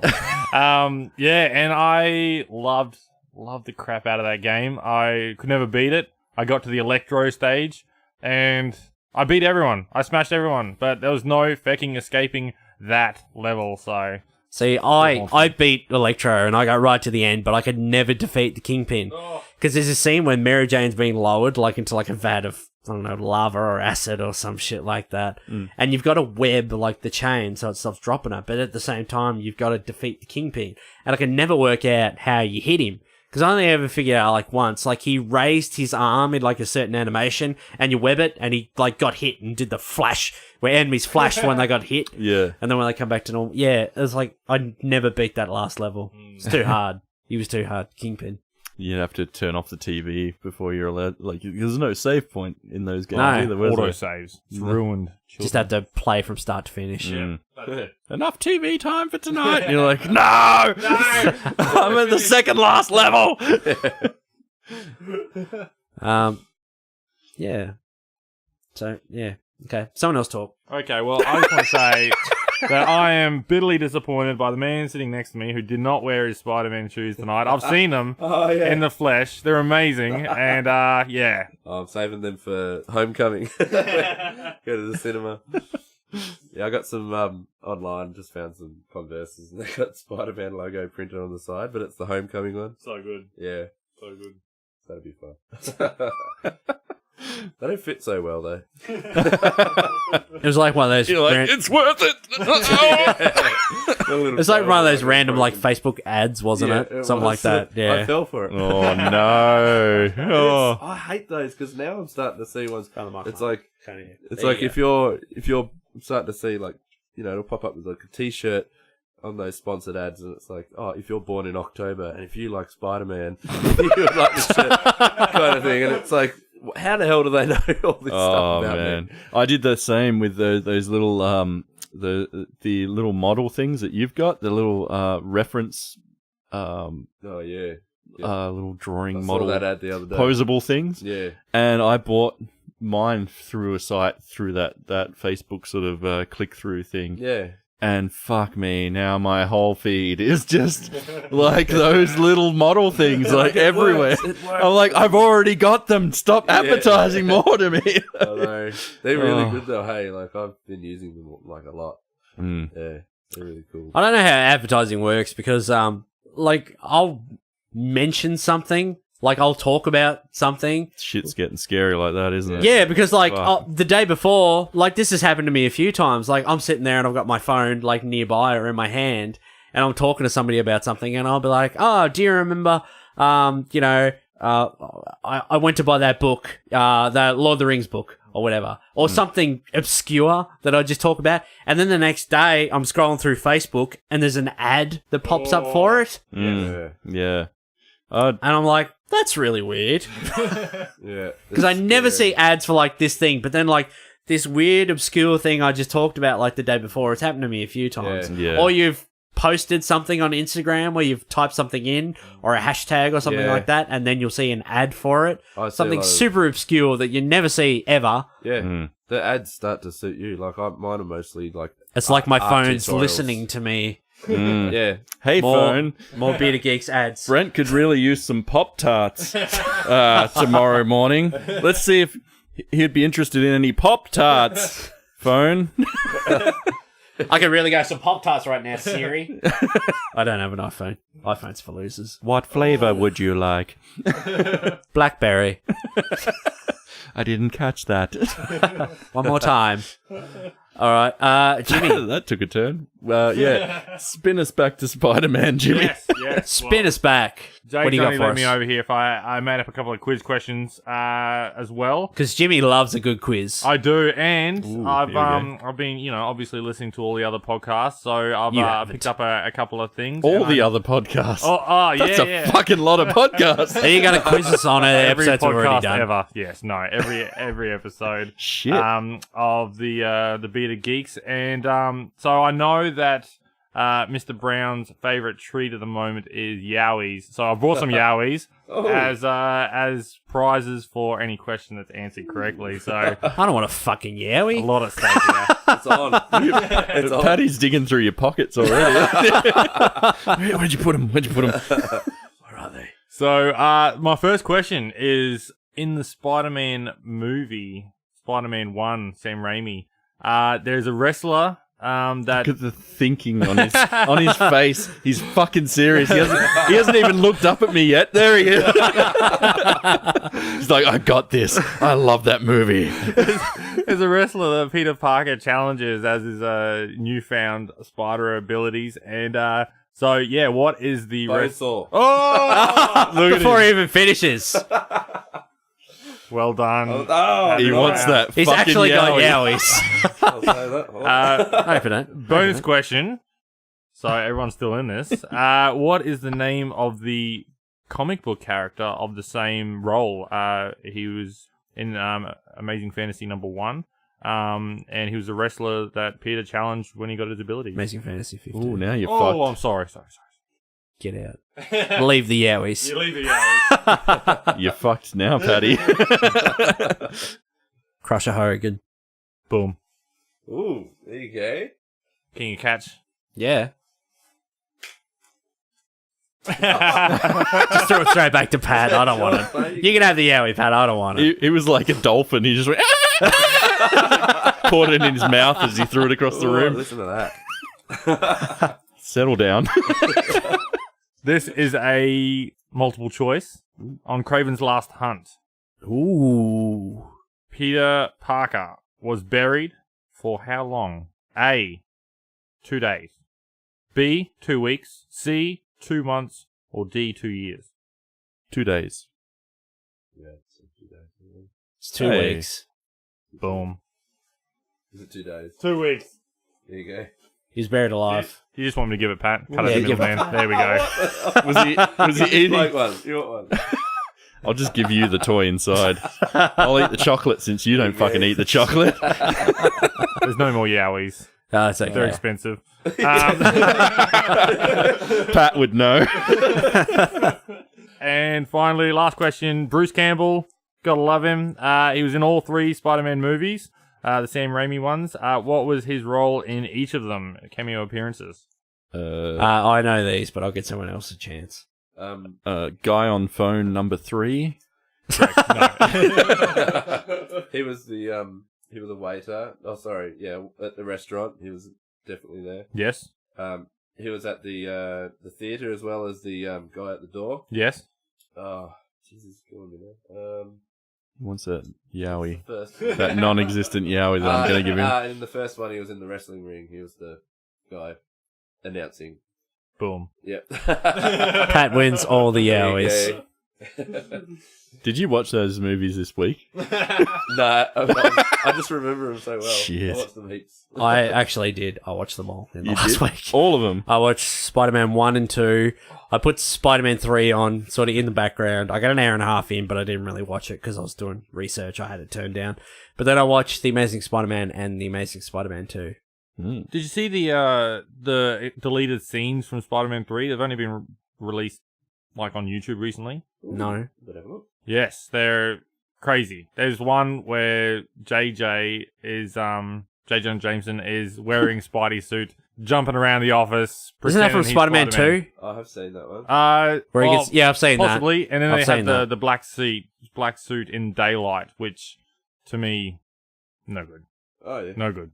I remember I saw some deleted footage of the first movie, like the concepts that never made it of Goblin.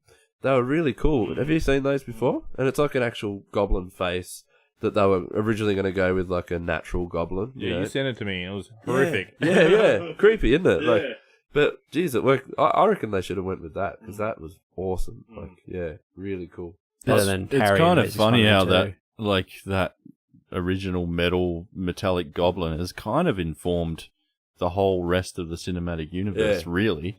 They just thought of what like would be all the realistic. suits and shit right up until like the latest movies now kind of look in line with that. Yeah, trying to It's go with that weird. old mech kind of like, you know. Realistic. Yeah. It's a flight suit, Yeah. but they made it so like to be intimidating, like when pilots used to paint like all like scary shit on their planes. So it's like the helmet is intimidating. I'd love to see just a normal, like, his face is an actual goblin, like, and he's got expressions, and that would be, and his eyes are massive and yellow, you know. That'd be so cool to see, though, one day. Maybe they'll do it for the Tom Holland series, you know.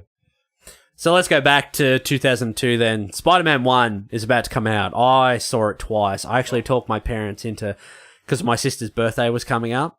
And I was like, we should go see Spider-Man for Tamika's birthday. And they're like, yeah, we will. And she's like, I don't want to fucking go with Spider-Man. I was like, yes. And then we went and saw it. Then I went and saw it again with my brother. Nice. I missed the second one though, but Pat and I mandated the third one. The World Trade Center preview, I reckon I watched that like 1,000 times. Like, this was before YouTube. Somehow on the internet, I found this. You sat up for 3 days waiting for the trailer to download. Went to buffer. And it's on YouTube now. Like, you know, it's, I'm sure I'd find it. I think everybody should watch that trailer because it's it still gets you amped about the first movie, which has been out for like however many years, like 15, 16 years. So yeah, so good. Yeah, I don't know. I wasn't excited to rewatch it, but then as I'm watching it, I'm like, this isn't a bad movie. Like, it's got a lot of heart. Hell of a lot of heart, that movie. Yeah. I love him. Kirsten Dunst, I don't think she was like, there are two scenes, like in the first one and the second one, where she gets wet, and I'm pretty sure she's not wearing bras in either one. Nah, don't think so. Listen to Buddy. Straight away. Nah, man. Oh, mate, she bloody didn't wear no bras. I'll tell you what. Oh, Yeah, I remember him. I remember. This goes back the to keenness on it. Oh, no, mate, no. Oh, yeah. all right. Oh, man. It's like We can't expand on that story because we said we'd never talk about it on the podcast. Why Pat was fired from that first job. We can never talk about it. I'm sure you can piece it together though. Yeah, those movies, hell of a lot of heart, and Tobey Maguire is actually pretty good. Yeah. It's better than Andrew Garfield. Yeah. Actually, James, what is your favourite Spider-Man movie of the 5? Of the 5, wow. See, I don't agree with the Andrew Garfield assessment. I love Andrew Garfield. Can I jump in Yes. and say why you love Andrew Garfield? Because I'm pretty sure you're trying to model yourself after Garfield because you've got that Andrew Garfield hair. Oh, yeah. He does. Take your hat off and show everyone, James. Oh, it is. It is. Oh, Garfield. It's exactly Garfield's. I was trying to get Tobey Maguire in Spider-Man 3, the emo look, but yeah, just doesn't come out that way, so yes. That's where I stopped watching the movie. Yeah. Like, Peter's like doing the button up over the suit and he's starting to walk. I'm like, I've had enough. Stop.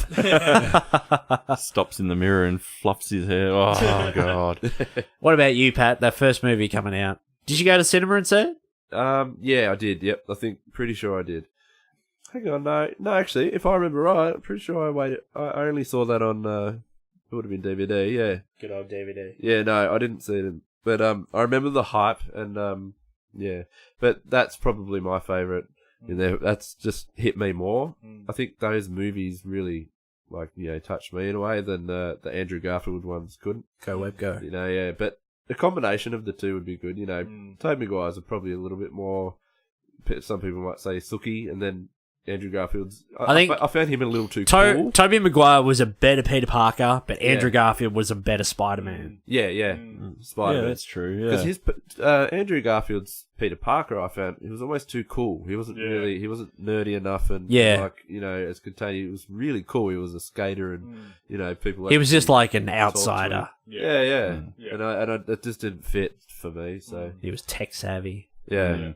Using Bing. I like Using Bing. I You can't have been too tech savvy then. Everyone. Sorry, pulled him up on Microsoft. when that first movie came out, they're like, "Why is he using Bing?" And I actually prefer the natural web shooters rather than mechanical. I don't. Yeah, I I like prefer the web shooters. because it's like a part of him, you know. It's like Ew. you don't have to worry about it. Because that first Spider-Man movie, this is like underlying theme is like puberty. Bobby's nodding. He knows. Web slinger. Where he's like webbing in the bedroom and he's practicing his webs and Aunt May's knocking on the door. She's like, "What's all that noise?" And he's like, "I'm not dressed. I'm just working out." And he's like, shuts the door and she thinks he's like, you know. He turns around. There's webs everywhere. You know what they were going for there, eh? Hey. Slinging a few. Do you like Swim. Yeah, mechanical or natural? I'd say mechanical. I like mechanical. Just because the old school, he'd always run out of webs at the most like inopportune times, and you have to rely on his wits. So yeah, I like mechanical, and I like both aspects of both series. Spider-Man 2 though was like the Doc Ock fight scenes on the trains was always probably my favorite. Best. Yeah. Now, question for a guy who hasn't read the long-running comic book: which version of webs does the Spider-Man use? Like, did he originally have webs and then he went mechanical, or what? He had web shooters, but after the first or second film, they retconned it in. James Cameron wrote a treatment for Spider-Man. He was the one who first introduced organic web shooters. No, I'm talking comic book. Like, yeah, I'm getting to that. oh, sorry. Okay. Just sit down. I'm on it. So, mechanical web shooters. I always had mechanical web shooters. Right. That was another reason why Stan made them mechanical. Is so, he was fighting a bad guy and he would run out of webbing. What would he do? Yep. To make it more interesting. So he couldn't rely on his webs all the time. He only had so much. But then, 2003, I think they... He's shooting blanks. Plays more into that fucking Aunt May story, doesn't it? They did the storyline where Peter actually turned into like a giant spider. Mm-hmm. And then when he turned back to normal, he had organic web shooters. Yep. So they worked that to line up more with the movies. Okay, all right. I like all So those the movies. radioactive spider thing was more for his wall crawling and strength and that kind of Yeah, thing. and his spider sense and that. And the webs had nothing to do with that at all. It was No. more to do with his tech savviness. And That's right. right, okay. Peter Parker science whiz. Learn something new every day.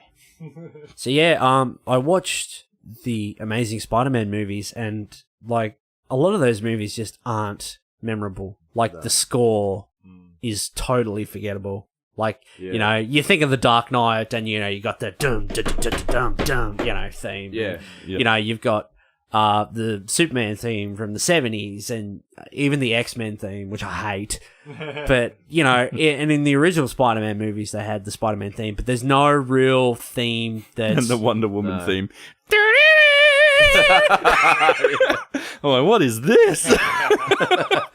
Sorry, continue. That's alright.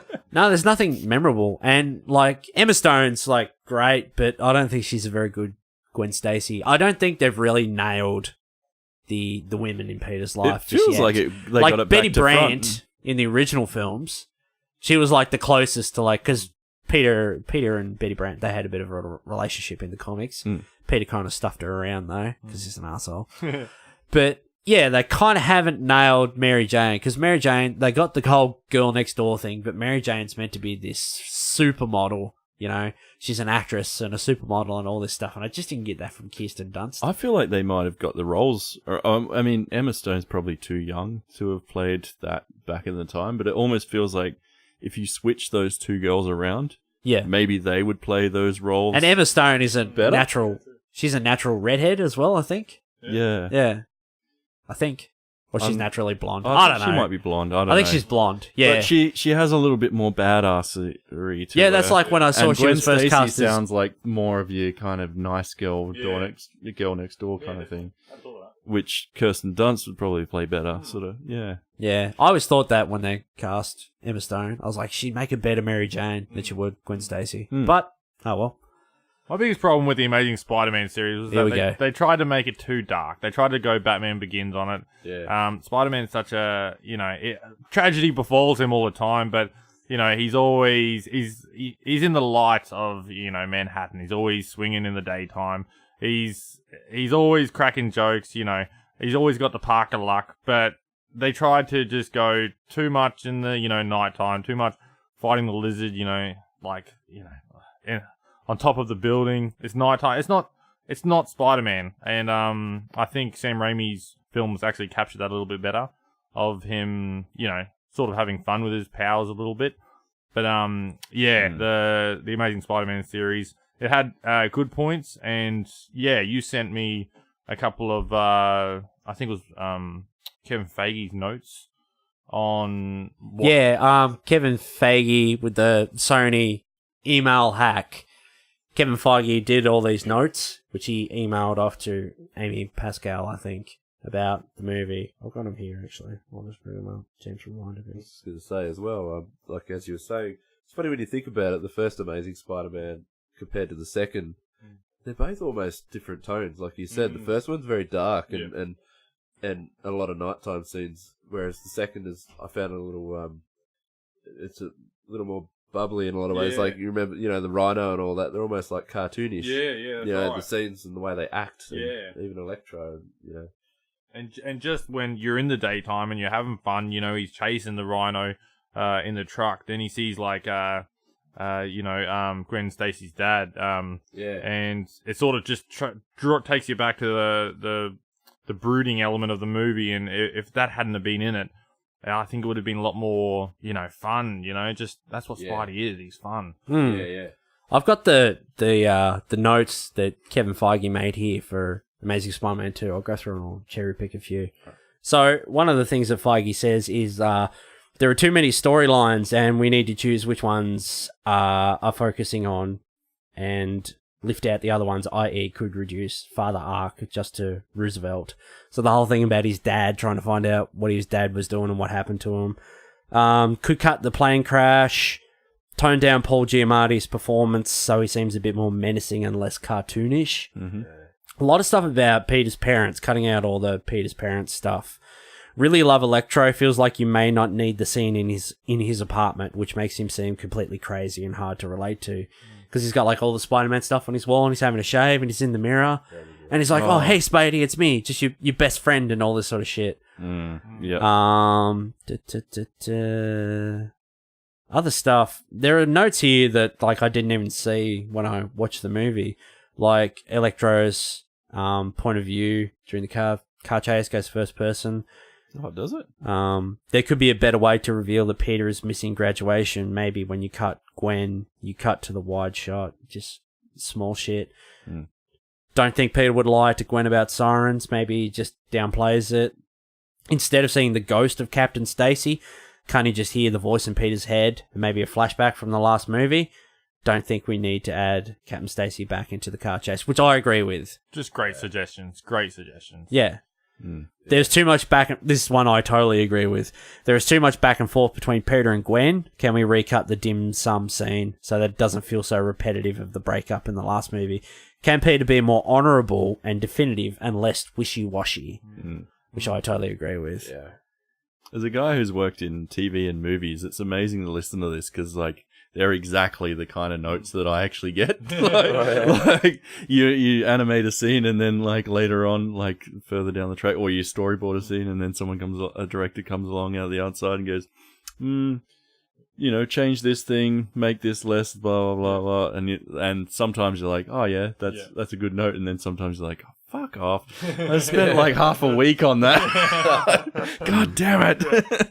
Just stuff about how he feels that Harry's story feels like the main plot of the movie. Not sure what Peter learns at the Roosevelt in the train car, because it distracted by the idea that Peter became Spider-Man because of his father's blood. All this special back and forth story with his super scientist dad fights with the idea that Peter is a normal kid from Queens who becomes the greatest superhero in the world. Andrew's performance is all over the place. A lot of crying and then a lot of mania. Hard to track him emotionally sometimes. It undermines his reaction to Gwen's death because he gets upset and emotional a lot. Yeah. And just shit like that. Yeah. Mm-hmm.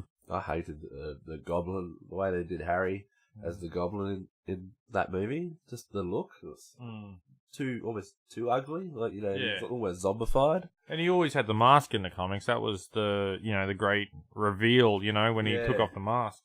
Yeah. The thing I hated about the Raimi movies, which is okay now because with the shutter lenses, we can get that emotion on the mask. In the Raimi movies, the superheroes are always taking their masks off. Like in the final fight, their mask comes off and, I know it was after like 9/11 and they put that, I don't know whether it was originally in, but the scene on the bridge where all the New Yorkers are throwing stuff at the Green Goblin and, you mess with New York, you mess with all of us, and you mess with one of us, you mess with all of us and all this thing.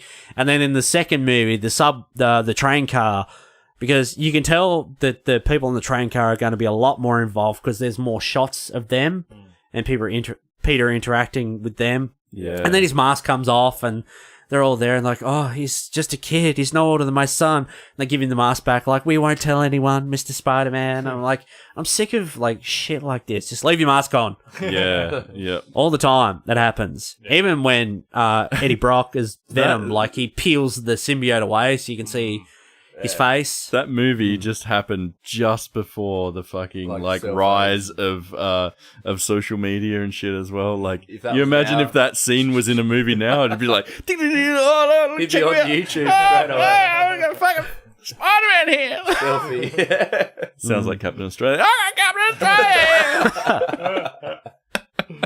There was another note. I was reading about Sony. Like, Sony don't understand Spider-Man at all.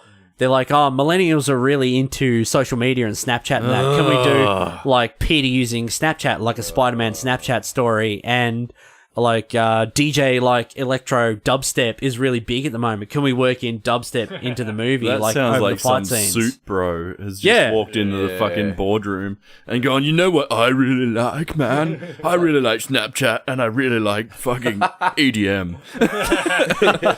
Spider-Man should do that. Take all the character out of it. Yeah. Oh, fuck. But we had all those movies, and then the big news that Spider-Man, Sony and Marvel have struck a deal, and Spider-Man is going to be in the MCU.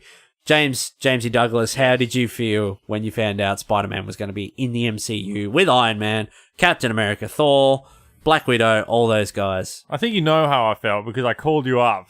And you did. It was like 2.5 years ago now, was it? Yeah. Like, it was... And I remember I was driving along. Because we always talked about it. We're like, wouldn't it just be great if Spider-Man was in the MCU? It's never going to happen. It's never going to happen. Yeah.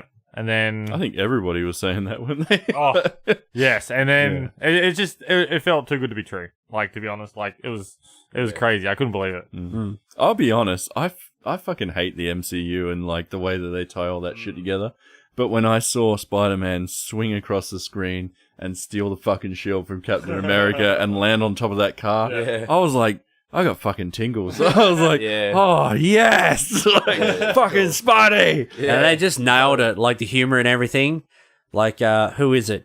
Winter Soldier throws something at Spidey and he hides one thing. He's like, hey, buddy, I think you dropped this. And he peers back around the corner. And he's like throwing it at him. Yeah. And all the wall crawling and everything. I like how and, he, like, catches his fist. He's like, whoa, you've got a metal arm.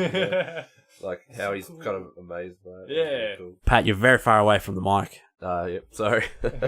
Get in there, nice and Gotta deep. get in deep, right in front. But yeah, Civil War. Spider-Man was great. The shutter lenses, the suit was great. Web shooters, Aunt May, played by Marissa Tomei. Marissa Tomei, that's right. Jeez, oof. My heart's a flutter just thinking about it. So good. Marissa Tomei, she's hot as fuck. And the scene in the apartment where he's like eating the fruit loaf or whatever it is. He's like, that's pretty good date loaf, and he like spits it out like in the garbage can or whatever. Yeah. That scene with I laughed too much at that in the cinema. Like no one else was laughing at that, and when Danny says, he's like, I might think of someone, and then there's just big Queens. Text pops up. Yeah.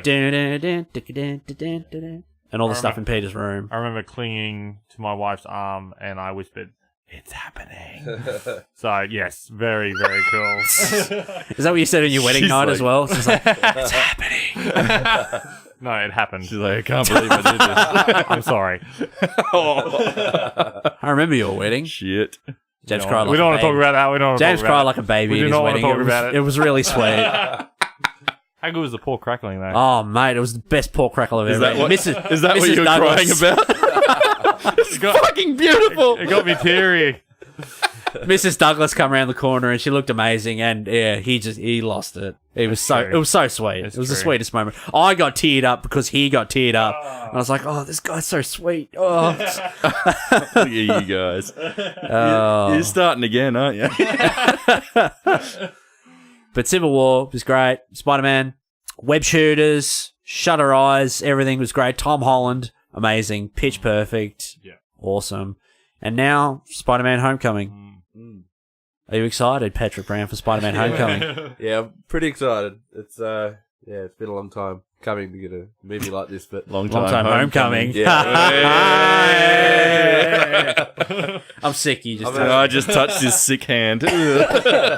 I'm starting to get a little worried. Like, I've been avoiding all the trailers now, like the later ones. But I'll tell you what happens. Well, I've already seen the whole movie off the other trailers. Yeah. The first few I've seen, I was starting to get a little worried that his suit's getting a bit too techy. Like it's like AI inside of his suit. You can hear a voice. Yeah, I don't you like know. that Iron Man shit in his eyes. I think- I don't know about that. in my eyes, what's going to happen by the end of that movie? Tony's going to be like, "Okay, you can keep the suit, but I've stripped all this away." Yeah. So all that awesome super techie Actually, stuff. I was talking to you guys about this. Like, what would be a great thing is because Spider-Man has his powers, and he's like very agile and instinctively fucking good already. Yeah. Is like Tony Stark's put all that shit in his suit. And then they have a segment in there at the end of the movie where he's trying to fight someone, and that suit's fucking trying to do all the shit for him, and it's actually fucking him up. That's right. And he disables it all. Like he goes out in the back corner and goes like, "Oh, fucking turn all this shit off," and then just goes out there, Wouldn't be full surprised, instincts. Like that would be an amazing gag. Yeah, like that's what I like. This instincts, like just him, his natural kind of. Now that he's Yeah. just use it like that. That'd be the best way to go. I would love That's out in like 2 weeks. Like Yeah. a few, Too late to change A it. few gadgets are cool here and there. Like at the end of Civil War, we got to see him like put that beam of light on the ceiling. Yeah, and, that's you know, you could see like his little gadget wrist thing and that. Like, Yeah. you'd expect those kind of things. Yeah. Not a whole suit full of, talking and I'm dying to see in 2 weeks if I was fucking right about that. yeah, you probably. Or if Marvel get your Marvel buddies to listen to this, and they'll be like, "Shit, we should have fucking done that." No, Homecoming looks great. I like the high school aspect. Peter back at high school. Yeah. It's a very Breakfast Club with superheroes. Yeah. What I want to see though is I want to see Mary Jane be introduced like she was in the comics, because Peter's Aunt May and Mary Jane's Aunt Anna, they're like best friends, and they were trying to set them two up on a blind date for ages and ages. But you never actually saw Mary Jane. You never saw her face because there was always something in the way. There was a lampshade or a tea cozy or something in the way. Yeah, or something like that. Yeah. And like Peter was like, they're trying to set me up with this girl. And then she finally rocks up, knocks on the door, and he's like, "Oh, all right, I better do it." And he opens the door, and he's just dumbstruck. And there's this beautiful, like, one-page panel. I think it's by John Romita Sr. And it's the, face a tiger, you just hit the jackpot panel. Yeah. And she's just this beautiful supermodel redhead. And he's just like, "Whoa." Play that song. Play that one George Michael song. I love it. That's what I want to see. Yeah. But it'll be like Mary Jane's like fucking edgy girl or something like that. It'll be interesting though. Spider-Man: Homecoming. Looking forward to seeing the Vulture and Michael Keaton, Batman. It was really funny the other night. We went and watched Wonder Woman, and my wife was there, and the Homecoming trailer came up before the movie. And it got to the end, and Hales was like, "Well, that looks fucking boring." Like, Ooh. It's like I'm going with the guys. James, what do you want out of Homecoming? Oh, well, it's in good hands. That's what I want to say. It's back in Marvel. He's back home where he belongs, and I just want, like, as I said before, I'd love to see, you know, he's a kid, he's got, like, problems to deal with at school.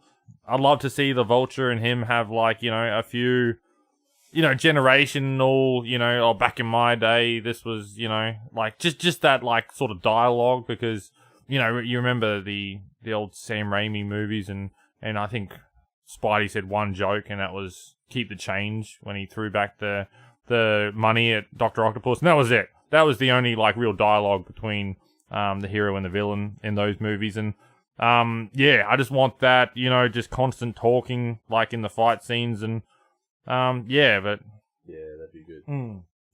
What about you, Pat? What do you want out of Homecoming?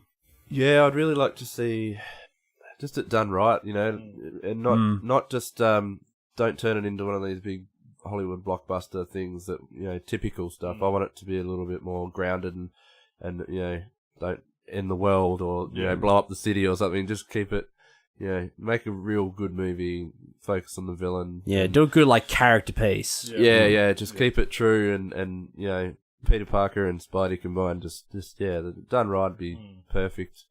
And I'm actually really keen to see Shocker make it on the screen too. Yeah. Because, you know, I kind of really like Shocker as a villain. And, Yeah, I always liked the Shocker as to well. see him on big Herman screen would be pretty Schultz. good. And yeah, I'm keen to see more done after this, you know, and what kind of villains and the storylines they're going to throw together. Yeah.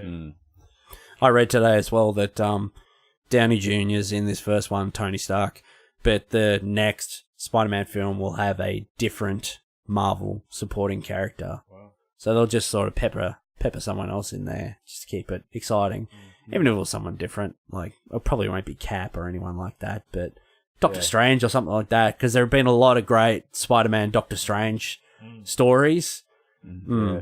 Did I read it right the other day? No. They said Yeah, just like Naughty Dog last week. I looked that up. You were wrong. I was wrong. Yeah. You were wrong. I just was going off one video. We were just like, we don't have the heart to tell him.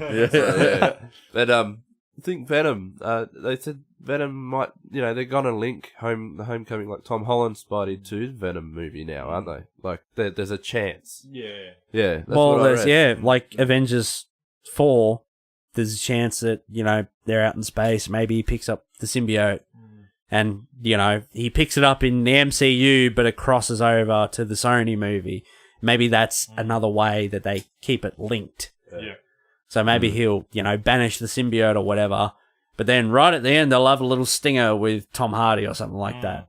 You know, just pepper that in there. How do you feel about it? How do you feel about the Sony Marvel universe? I don't really I don't know. care, how you can- because I fucking hate that everything's connected. I'd just rather they make good movies based on a story. So you know, if they want to cross over, fine. But I don't really give a shit. Yeah, I just want it to be good. Yeah, that's it. Yeah. I want that Marvel creative control good. Yeah. Because Marvel know what they're doing. Yeah. Just let them do it. Yeah. Which is why I'm confident that, you know, Homecoming will be quite good. Did you see the commercial? There was an Audi, like, you know, the car. Oh, the Audi, yeah. Audi. I didn't watch it. They No. had Tom Holland in there. It was Peter Parker. He was meant That to be. really He was cool. having like a driving test or something like that he's in an going for Audi. driving. It was really funny, actually. It was pretty good. It's funny, all these Marvel movies, like every car they drive and car chase, they're all Audis. Yeah. I'm just like, can't you? I do think Tom Yeah. Holland's like fucking excellent casting for this. Perfect. Yeah. Came out of nowhere and like Yeah. he's I think he's going to kill it in this role. He's a really nice It's just kid too. whether the rest of the story works. But I think like as far as like Spider-Man the character goes, he seems to fucking really nail that nerdy, smart aleck, physically fucking like incredible. Like he's ticking all the boxes. Yeah, he's a really nice guy too, because he's doing the press tour at the moment, and I follow him on Instagram, and like I watch like his Instagram stories and stuff, and he's like, we're in Rome at the moment. He's like, I just want to tell everyone. He's like, security won't let me downstairs to see you all. So he's like, I'm going to go stand out in this balcony over here and say hello to everyone. So if everyone, and he's like, there you all are. He's like, yeah, he's really nice guy, like being real interactive with the fans and everything. And He's got that Chris Pratt sort of thing. Like, Pratt's got a similar sort of online presence where he almost can't believe what kind of he's landed in. And I it's really endearing to see. Like, I love that. You can tell he's going to be in the next big thing because, you know, the Uncharted thing coming up.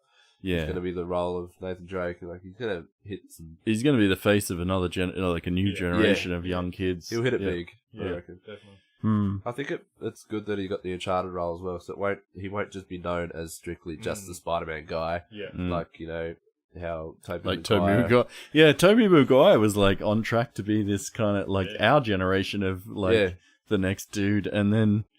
I don't know, Spider-Man 3 happened and we didn't see a whole lot of him after that. Like, stuck to him, didn't it? Yeah. Because they were doing Spider-Man 4, but then they got canned because Raimi left. Because, you know, it was creative differences were just... Sony were pushing too much stuff because they had already pushed a lot on Spider-Man 3. They pushed Venom onto him in the symbiote and... Ew. This is going to be a real... horrible for people because like Pat and I are like sick and we've got like stuffy noses and we're like you're doing really good, Jags, but fucking Patty is like see when we rocked up tonight to Jags's house, Jags looked like the death and Patty looked like pretty alright, and it's like you guys have swapped roles. The pseudos kicked in for Jags and Patty's is wearing off. It's pretty bad when I have to bring a plastic bag with like tissues and use it as a bag, like a garbage bag. Just make sure you wash your hands when you get up. The cops pull you over on the way home and you just got this bag. Dirty bag of tissues. Excuse me, sir. That's not what you think. Anyone want to bring up anything else Spider-Man related, or we might wrap it up? Oh, well, I was just going to see what everyone's favourite comic series, comic single issue was. All right, I'll start. All right. For me, I was big on superheroes and stuff, and I always liked them. You know, you grow up a kid, everyone likes Batman, everyone likes Superman or whatever. But the first Spider-Man book that really caught my eye, it was 1995, Sensational Spider-Man issue 2. Now, on the front cover, it's got where Peter and Peter, the clones, Peter and Ben, they fought.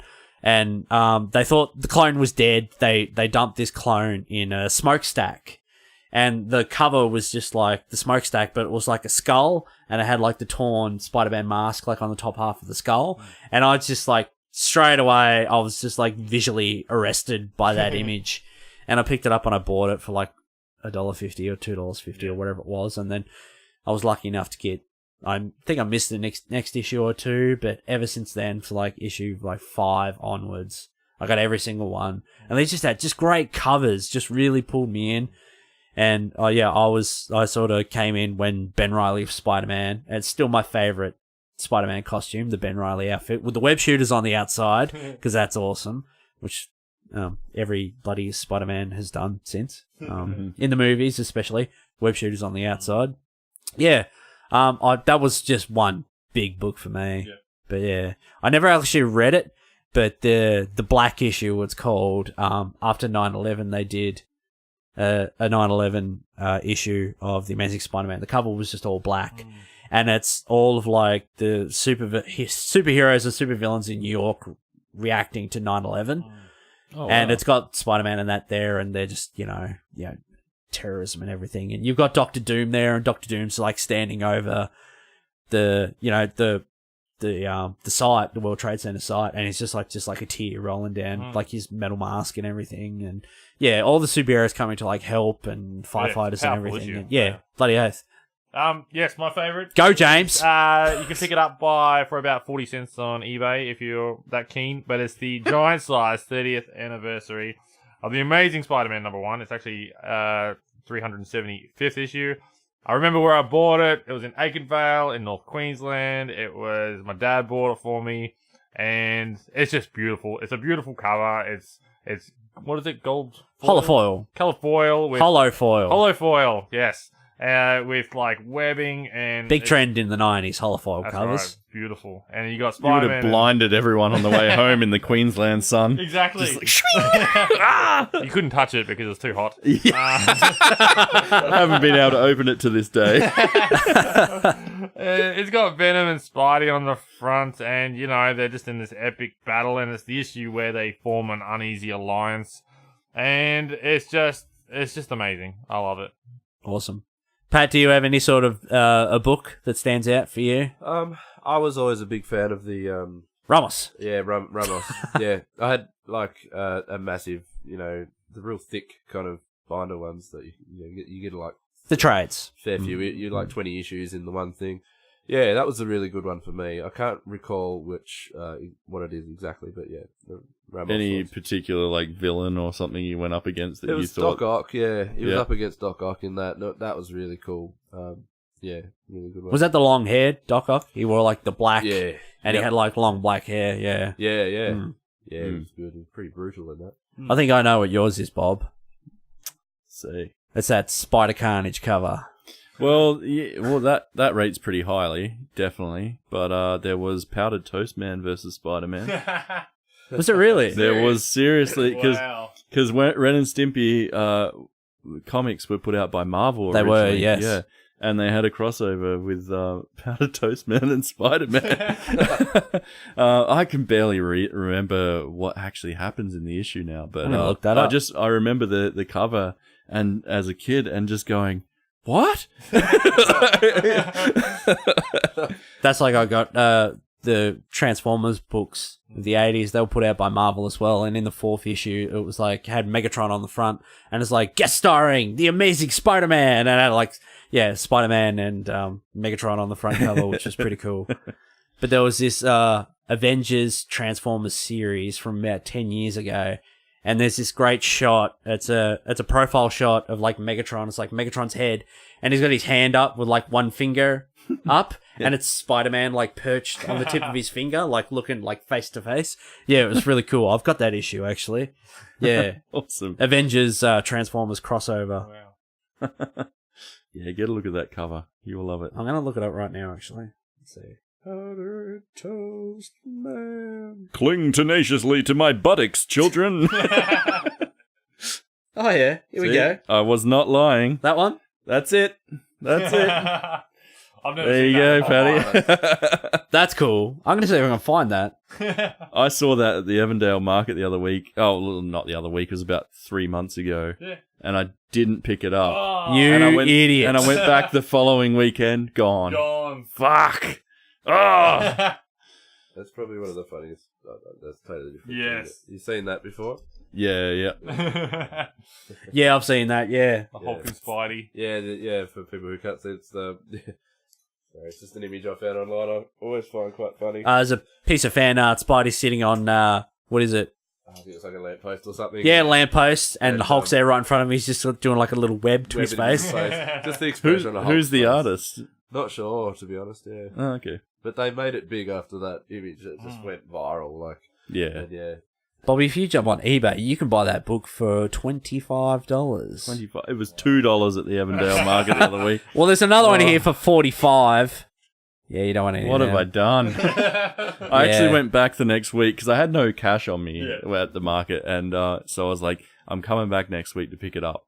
And I went back there, and I bought basically all the rest of his Ren and Stimpy comics that he had, except that one that I really wanted was gone. Like, fuck! Oh wow. But I remember actually owning that as a kid, like, Yeah, right. yeah. Wow. I'll buy great. it for you for Christmas. Yes.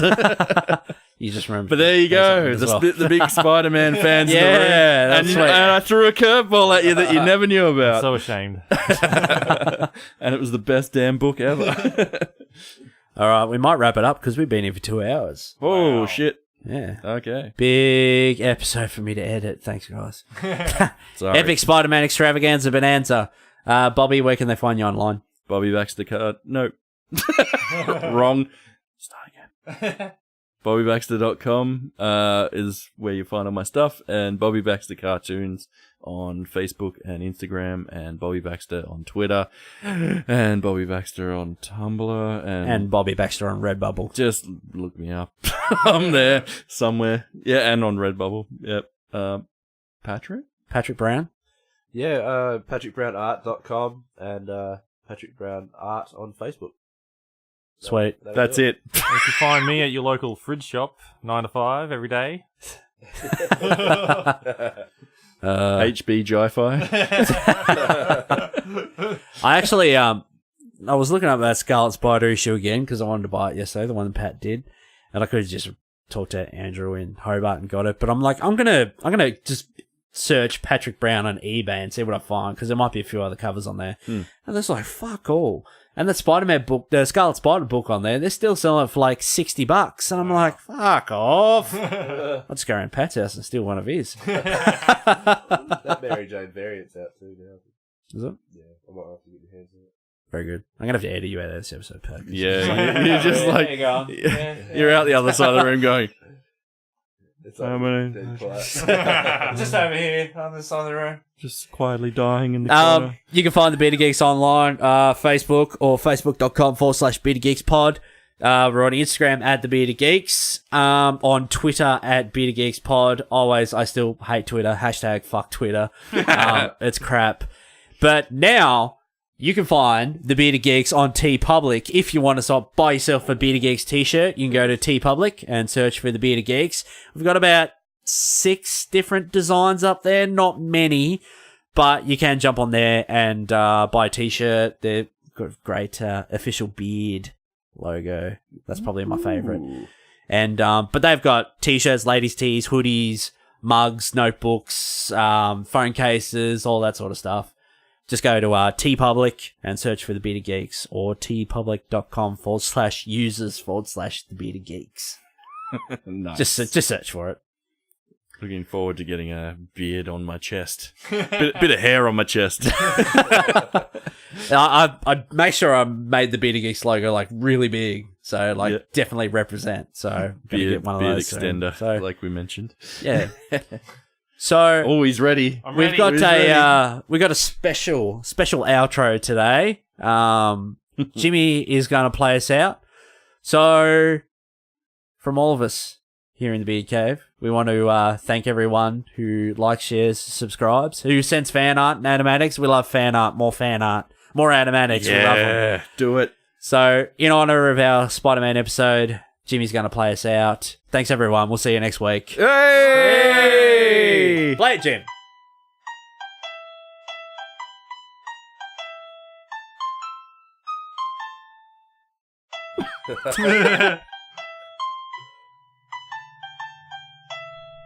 Nice. Hey, here comes the bomb note. Thanks for coming on, Jimmy. Thank you. Thanks for having me. Thanks everyone. We'll see you next week on the Bearded Geeks. See ya.